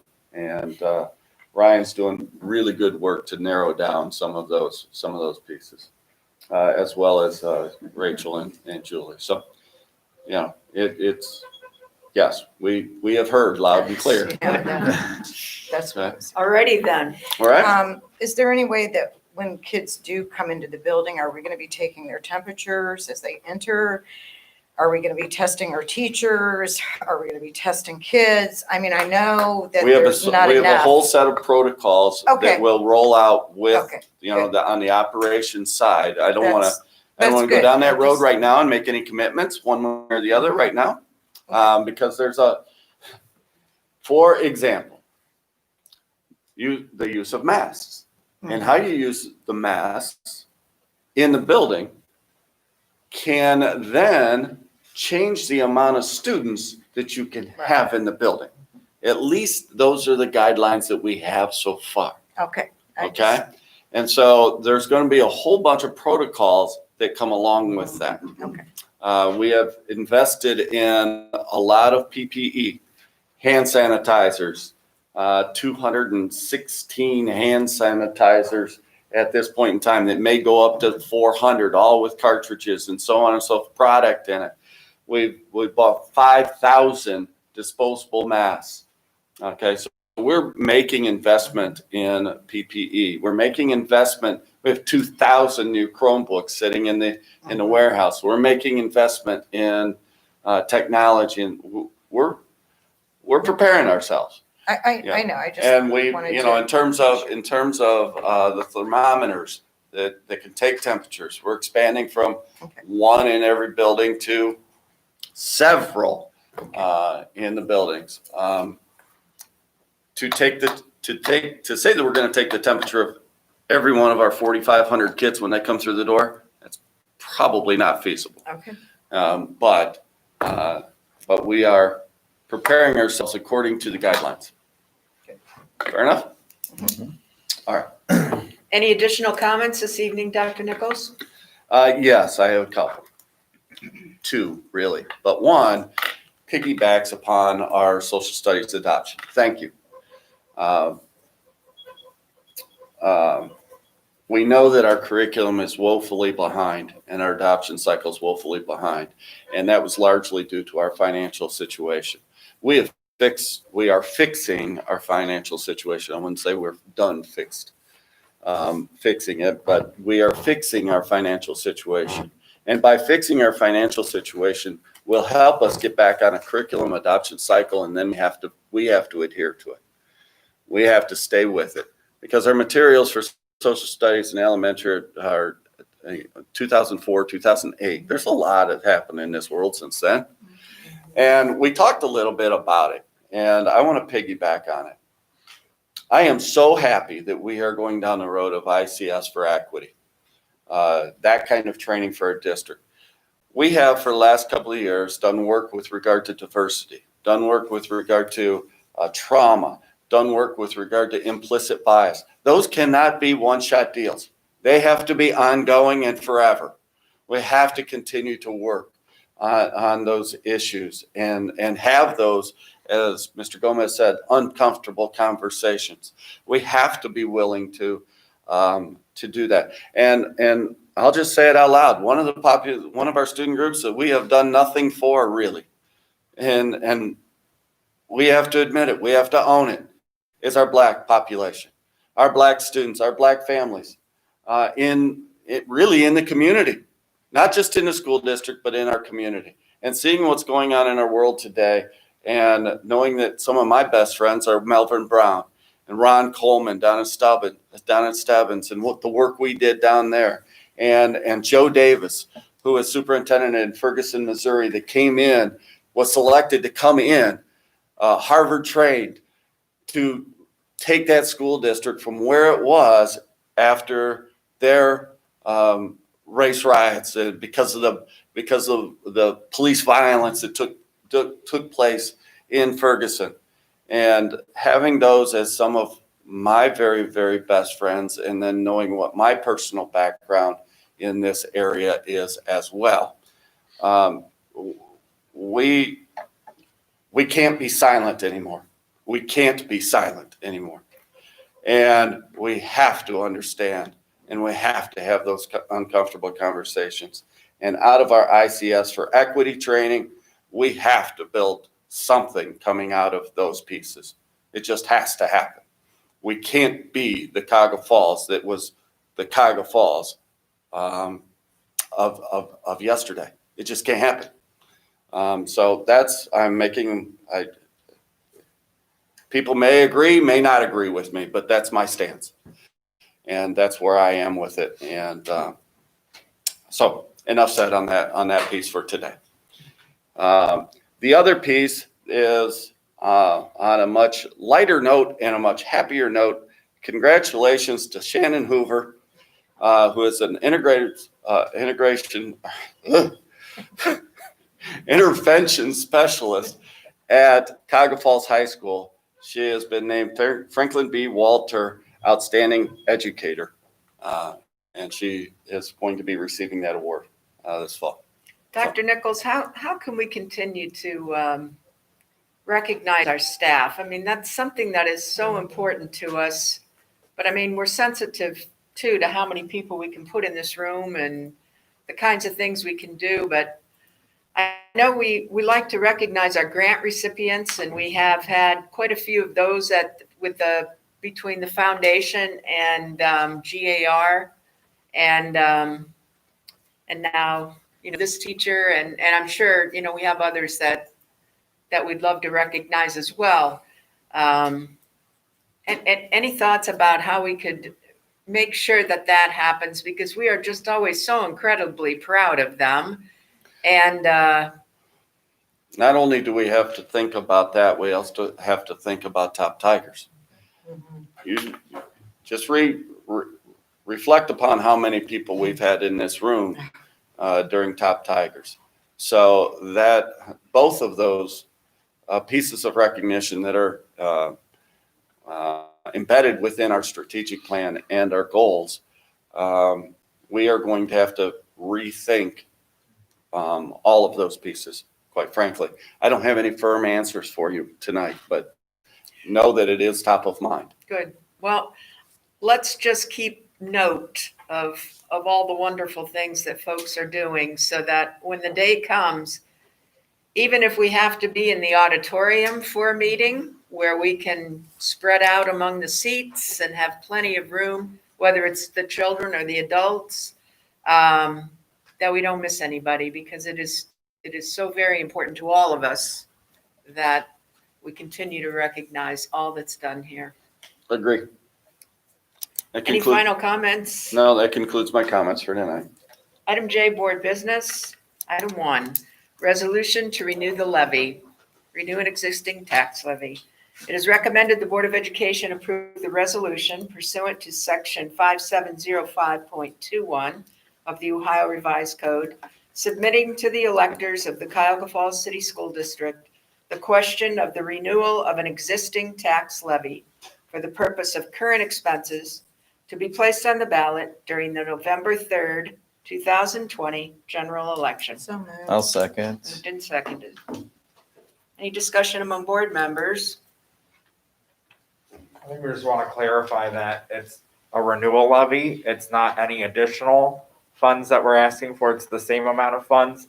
And that I think it's important that people understand that even as their home value increases over time, we are not collecting money based on that additional home value. This is based off of what your home value was at the time that this was originally passed. And we're renewing that rate. Because I think that's the biggest confusion people get with renewals, is that my home value is more, so you're going to get more, and that's not how a renewal works. Thank you, Mr. Gomez. We appreciate that explanation. If I may, I don't want to go down the road of, what ifs and all those kinds of things, but it is important to note that this was originally passed prior to 2013, and therefore there are rollbacks and reductions that are associated with it to the tune of 12.5%, and those are paid for by the state. Should a levy that was originally passed prior to 2013 fail and then have to be placed on a ballot as new money issue, that law has changed. Those rollbacks don't apply anymore. And so even if you brought it back as the same amount, you're still ultimately paying more because those reductions and rollbacks don't exist. And so I hate to say, I hate to be a doomsday, but it is important for our folks to know that.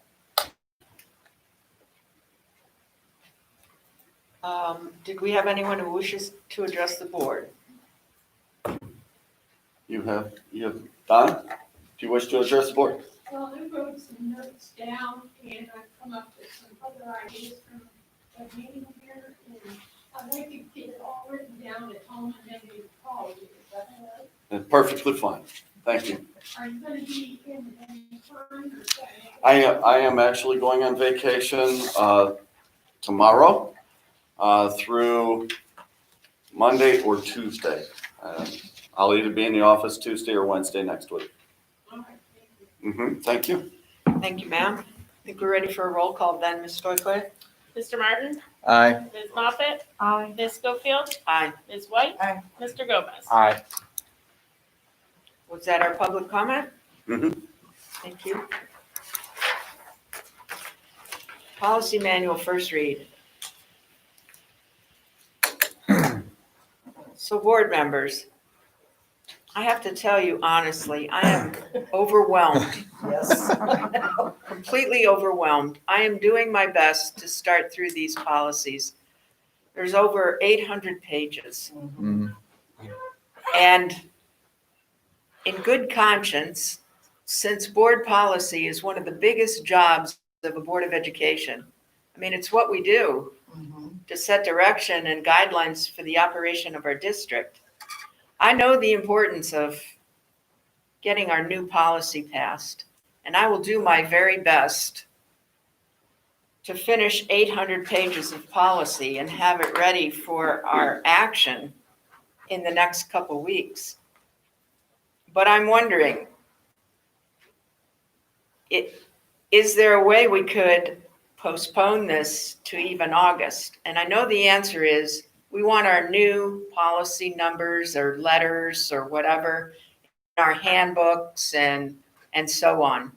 But I have to tell you that in good conscience, because this is the most important work of the board, I'm not comfortable voting until I've read it. And I will do my best. I want you to know that. But quite honestly, I almost think it's an impossible task to have this reviewed and have any questions answered within the next few weeks. Well, I will speak for the administrative team. in the sense of transitioning from the numeric system to the alphabetic system. That is going to be a monumental task in and of itself and may take us the better part of a semester or year to get done for our handbooks and so on and so forth for the next school year. So to me, waiting till August and giving you the opportunity to read it at first meeting, to me, it is not really truly going to delay us a lot anyways, because it public school works. All the trainings that we have to do before the school year starts, we're never going to be able to make that transition in all of those pieces prior to, from July 15th to the opening of schools. It just isn't going to happen. Final forms and student handbooks and those, it's just not, that's an impossible task too. So I would, to some degree, want to get it right. Yeah. As opposed to, Right. Get it there's done. an old Yes. there's a saying in our business, right? Go slow to go fast. Yes. And I think this is probably, from my perspective, I don't want to speak for the rest of the policy committee, but from my perspective, this may be an opportunity for us to go slow to go fast at this point. I think so. In my notes, Mrs. Schofield, I put Yeah. lots of reading. Right. It's- Yeah, it is. It's a lot to go through. I know Mr. Gomez and I and, Todd, Well, we went I through, greatly appreciate the work but of the wow, policy it's a committee. lot. I truly do.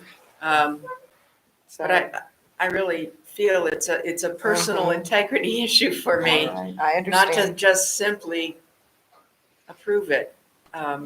So, board members, if you don't mind that we hold off on putting it on for July I don't mind. and go till August, I'd appreciate that. That's fine. What I was going to ask my fellow board members was I'd had a conversation with Dr. Nichols about the finance committee. And there was some discussion, which I appreciate, about whether that should appear in our policy. It's not there currently, if I understand that correctly. We have our Business Advisory Council. And what I would like to see us do is put the board's finance committee on there, because I think that committee, having our treasurer, a superintendent, a board member, and then members of the community, is a huge piece that can now work with our community relations coordinator to keep the correct information out there. So this way, everybody knows the truth. There isn't anything that's being hidden or slid under the table, so to speak. And I truly believe that if we have that in, as we do the Business Advisory Council, even though it's not a state mandated, but it is a board committee, that shows the folks that come after us how important we thought it was to have that communication open to the public and to have that put into our policy. So I would ask my fellow board members to maybe consider having that added to this. If we're going to be taking a little more time to read it, maybe get it added in so we would have another first read with that finance committee policy.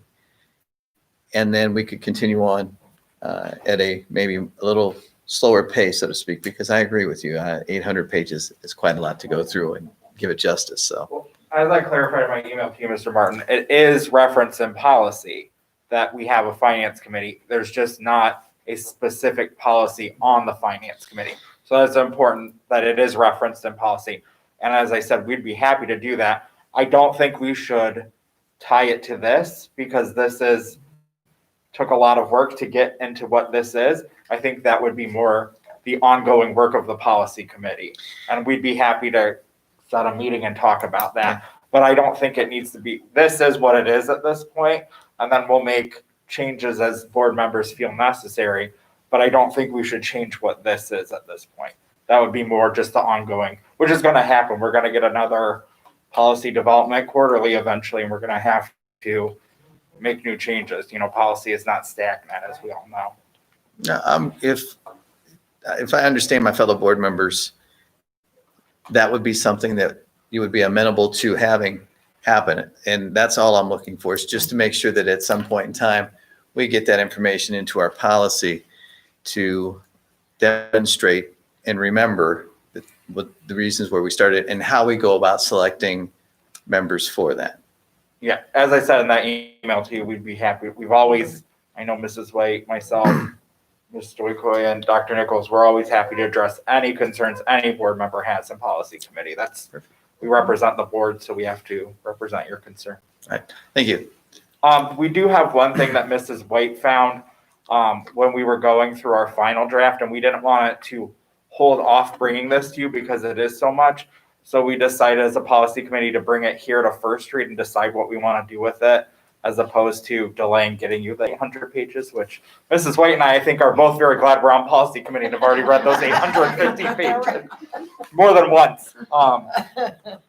But in the policies on evaluation of superintendent and treasurer in our new proposal, it says that we will evaluate them off of the job descriptions. And then there's a separate policy for job descriptions. And as we all know, we evaluate them also off of the Ohio Superintendent's Evaluation System, the Ohio Treasurer's Evaluation System. We were having a conversation.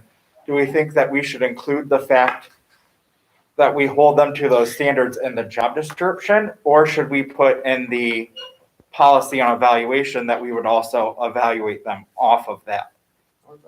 Or both? Where do we feel that best fits? And we wanted to bring that as opposed to hold it up, so. And I'm glad you brought this up because we had in our current board policy that the job description would be used as a basis for superintendent evaluation. So what we did, if you take a really close look at the OSAS standards, you'll see that there's some little variations in the wording from what the state has printed. Why? Because we duplicated the job description language. So where it was identical, it was an easy merge. Where there was a little bit of a difference, we had to go with board policy and put the language from the job description into that descriptor. So actually, the form we're using right now reflects both the job description and standards, but we can phrase our policy any way you want to. But what we're doing right now is accurate and in alignment. Yeah. So we're thinking going forward, we want to make sure that we have the flexibility to do that. And so we wanted to, how did we feel? Should we put it in the job description that we're holding them to those standards? Because we are in a sense, and then they would sign that job description. So I like that. So there, did you get that, Dr. Nichols? We're gonna add to the job description policies for superintendent treasurer that we hold you to the standards in OTES and OSAS. Yeah. Thank you guys for that conversation.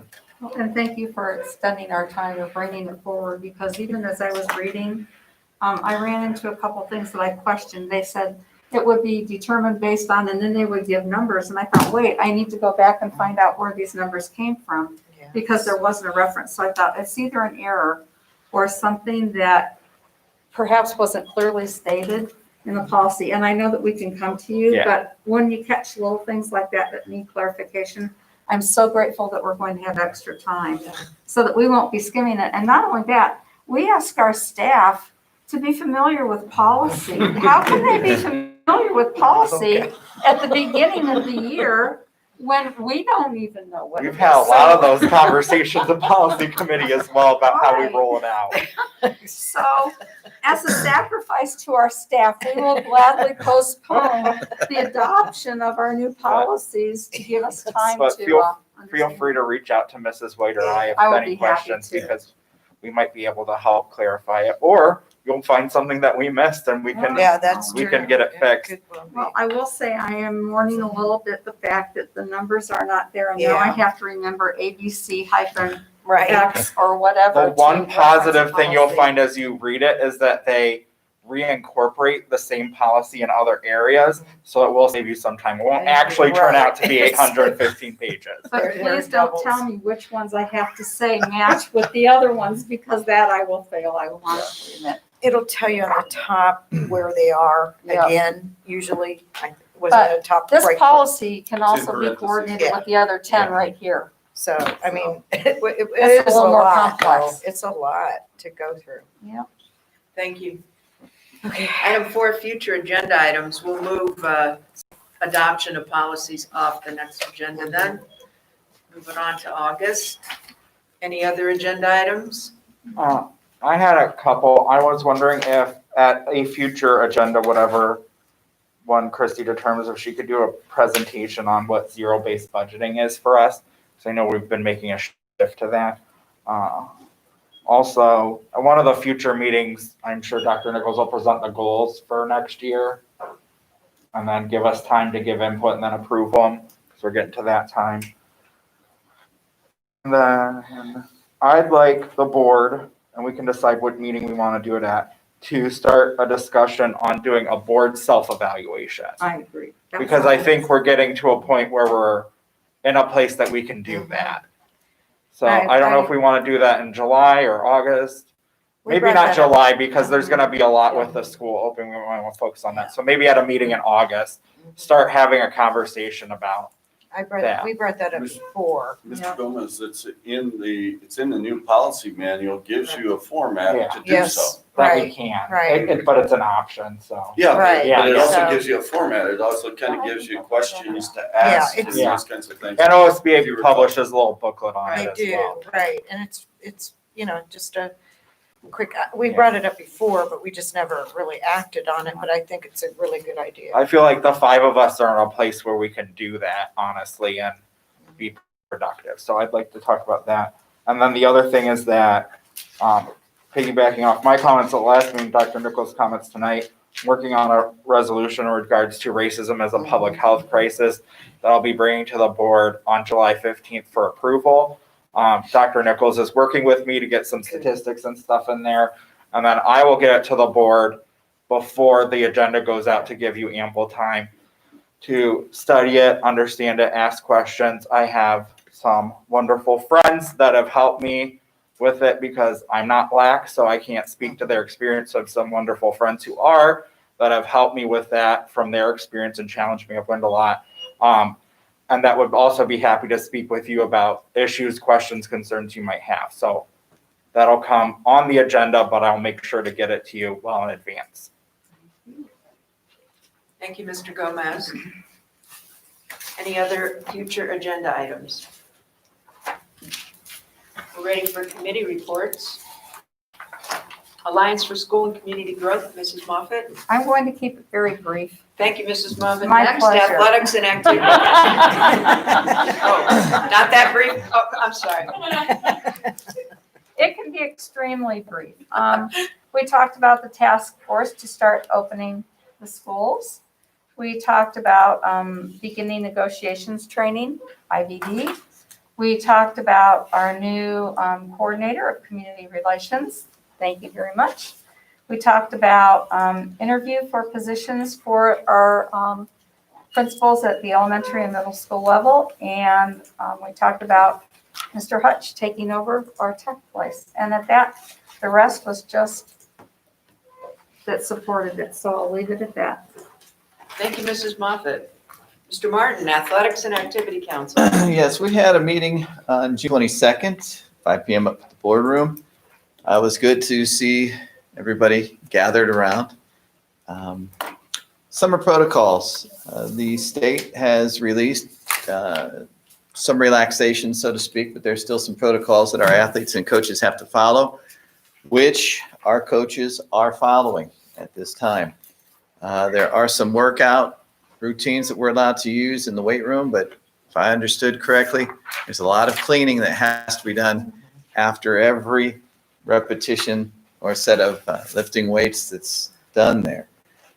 The participation, or at least anticipated participation rates for most of our fall teams looks to be well this year. And that's even with the fact that the spring sports season was canceled and we weren't able to capture some of the kids at the middle school that would be coming up to the high school. But it looks as though things are falling into place.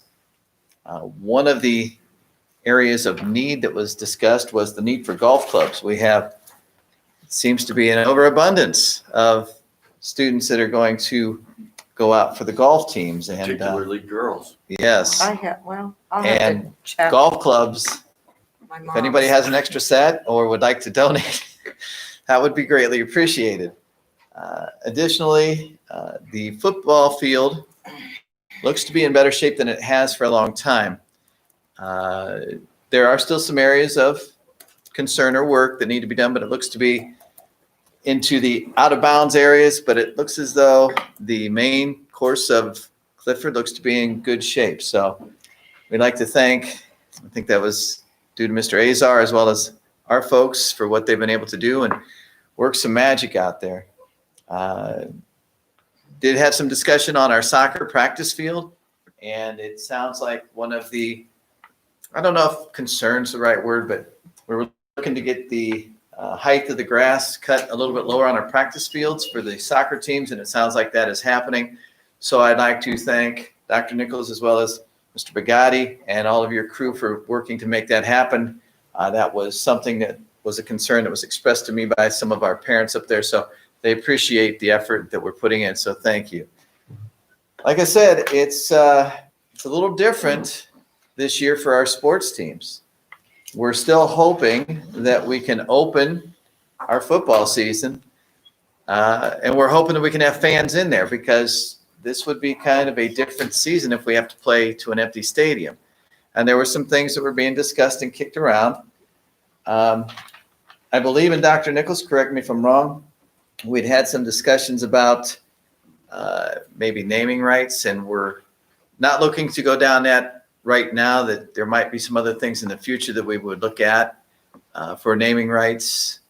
Well, I've asked KJ to do some research, area school districts, or not even necessarily area school districts, for a recommendation on a policy for naming rights that is comprehensive in nature.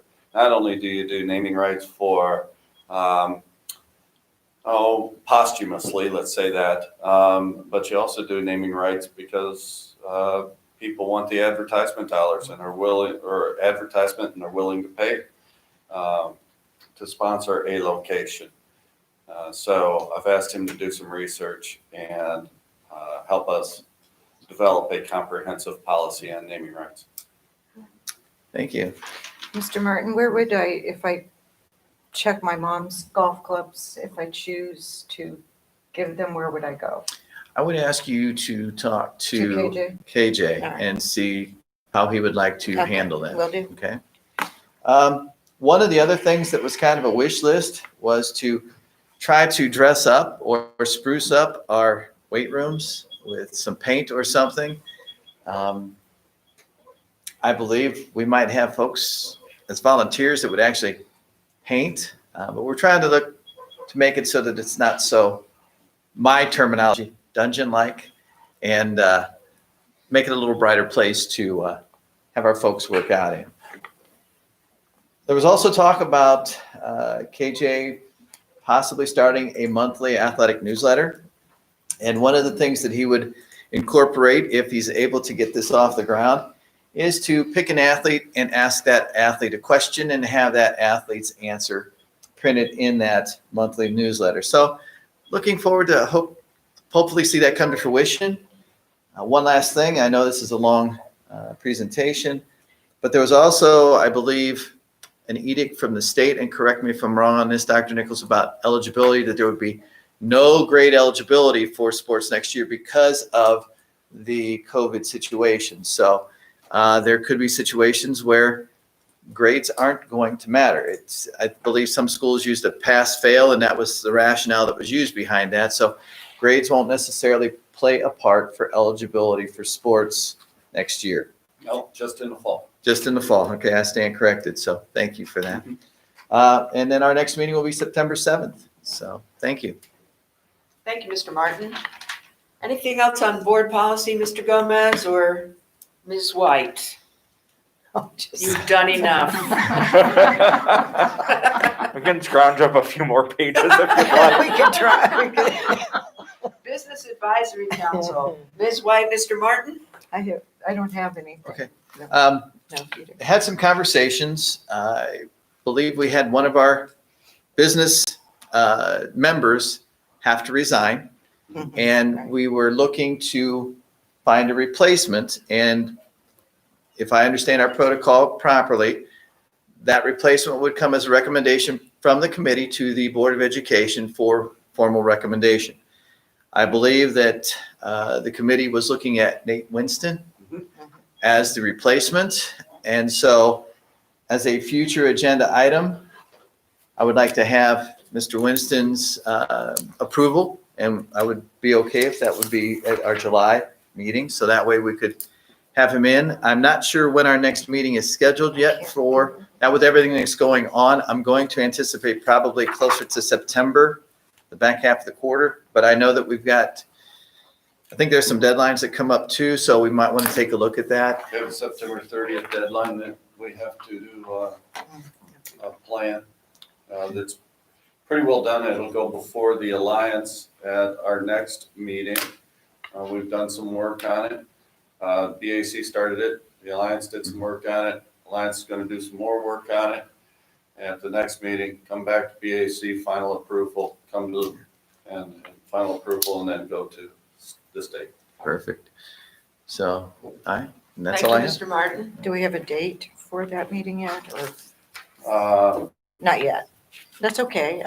I'll look it up. Yeah, we do. I think we do too, but We it's do. on the thing. Yeah. Yeah, all right, thank you.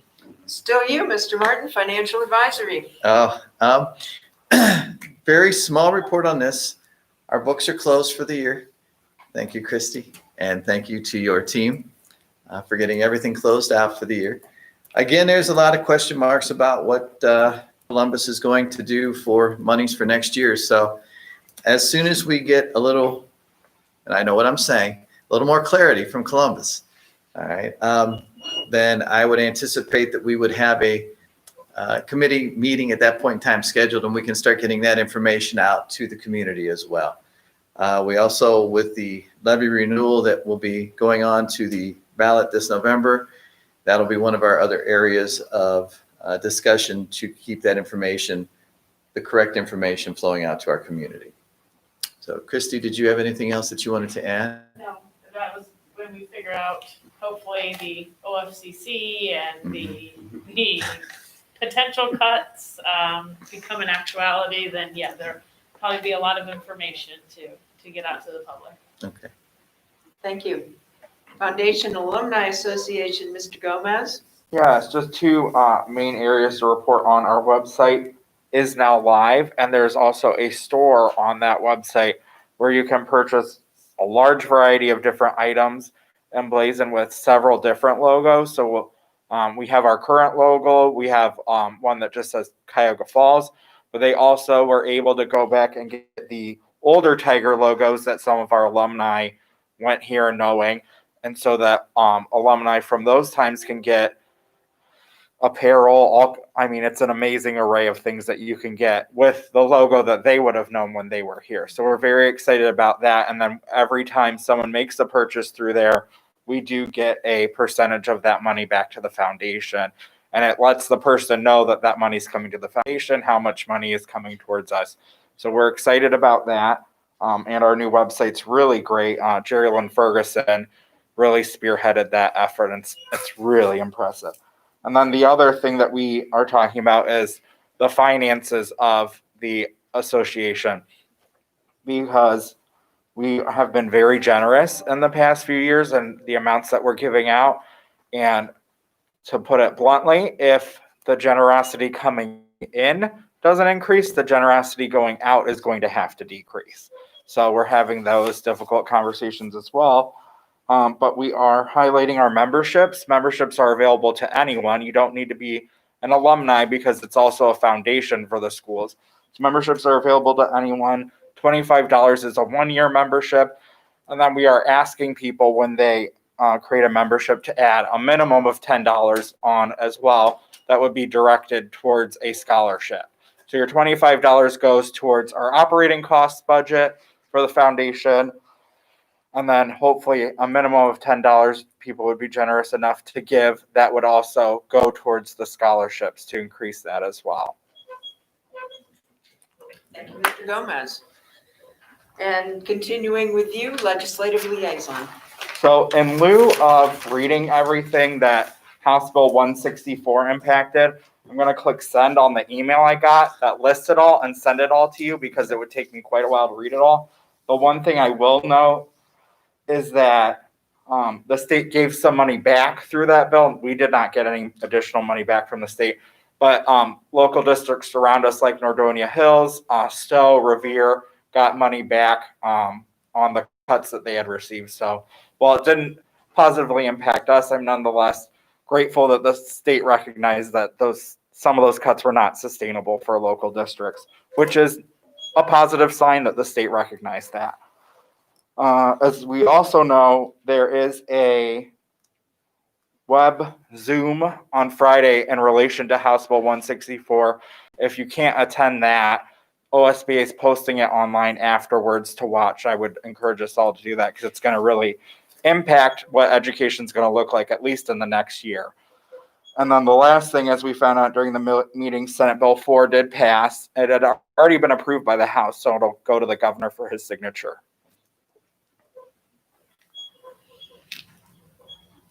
Business Advisory Council, the corresponding date to last year, which is what we agreed to, is the same schedule, is August 25th at 8 a.m. That'd be the corresponding day. 8 p.m. Nice try. I know. The last report, Student Achievement Liaison, much of the things that impact student achievement are found in House Bill 164 that Mr. Gomez is going to be forwarding to us.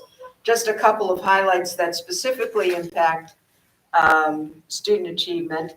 One has to do with if high school students couldn't take their end of course exam because we weren't here for them to take it, then you can use their final course grade instead, because all of these things count towards graduation. And so that's one of the guidelines in House Bill 164. A couple other quick things. The third grade English Language Arts Assessment cut score will remain the same this next year as it was last year. And no student growth measures can be used in either teacher or administrative evaluations.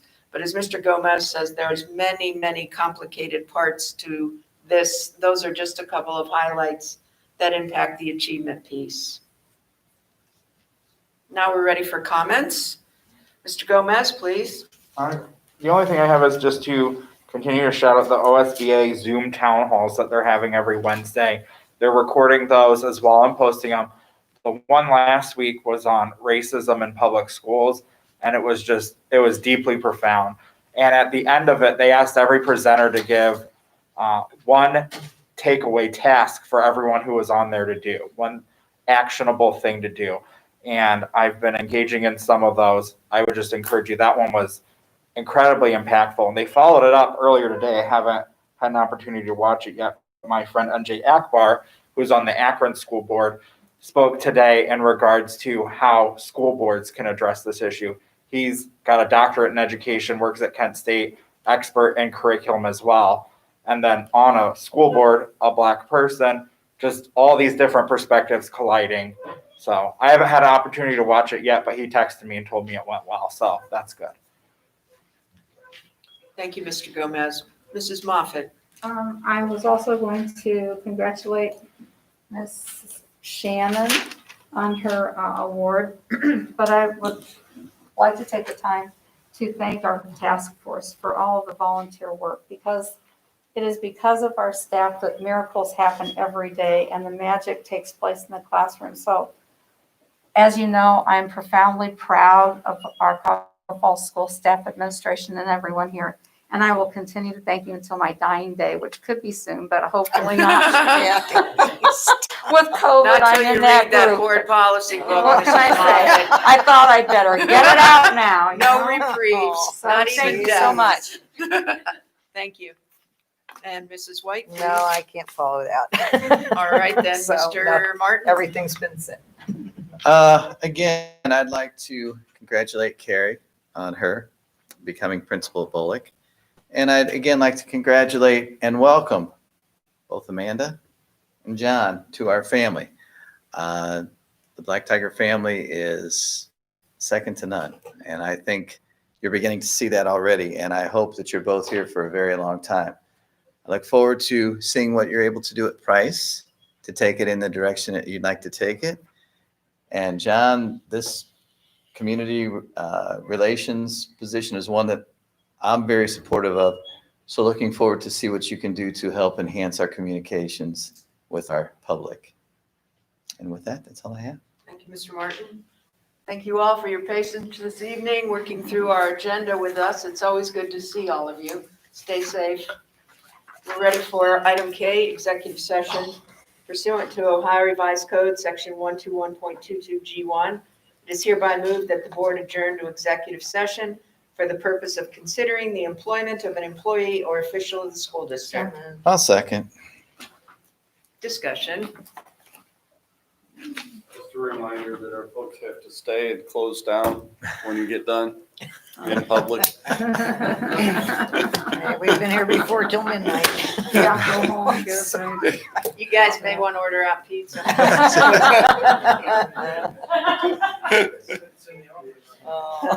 Roll call, please. Mr. Martin, Aye. Ms. Moffett, Aye. Ms. Schofield, Aye. Ms. White, Aye. Mr. Gomez. All right.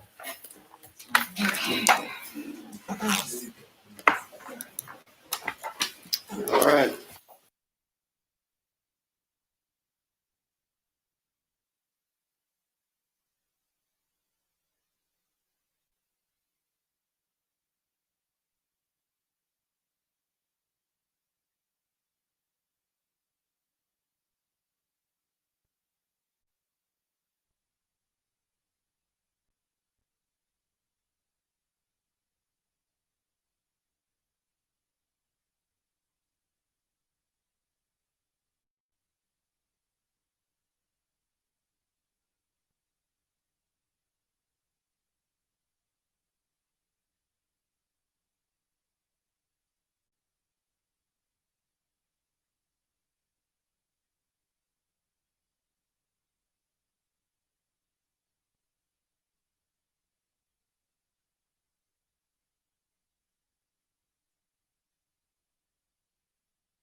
I make a motion to adjourn. I'll second.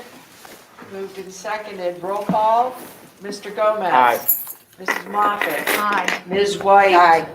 Mr. Martin. Aye. Ms. Schofield. Aye. 10:55. 10:55. Alrighty. All right, have a great evening and enjoy Yeah, the see you weekend, everyone. Should we, do we need to say what time we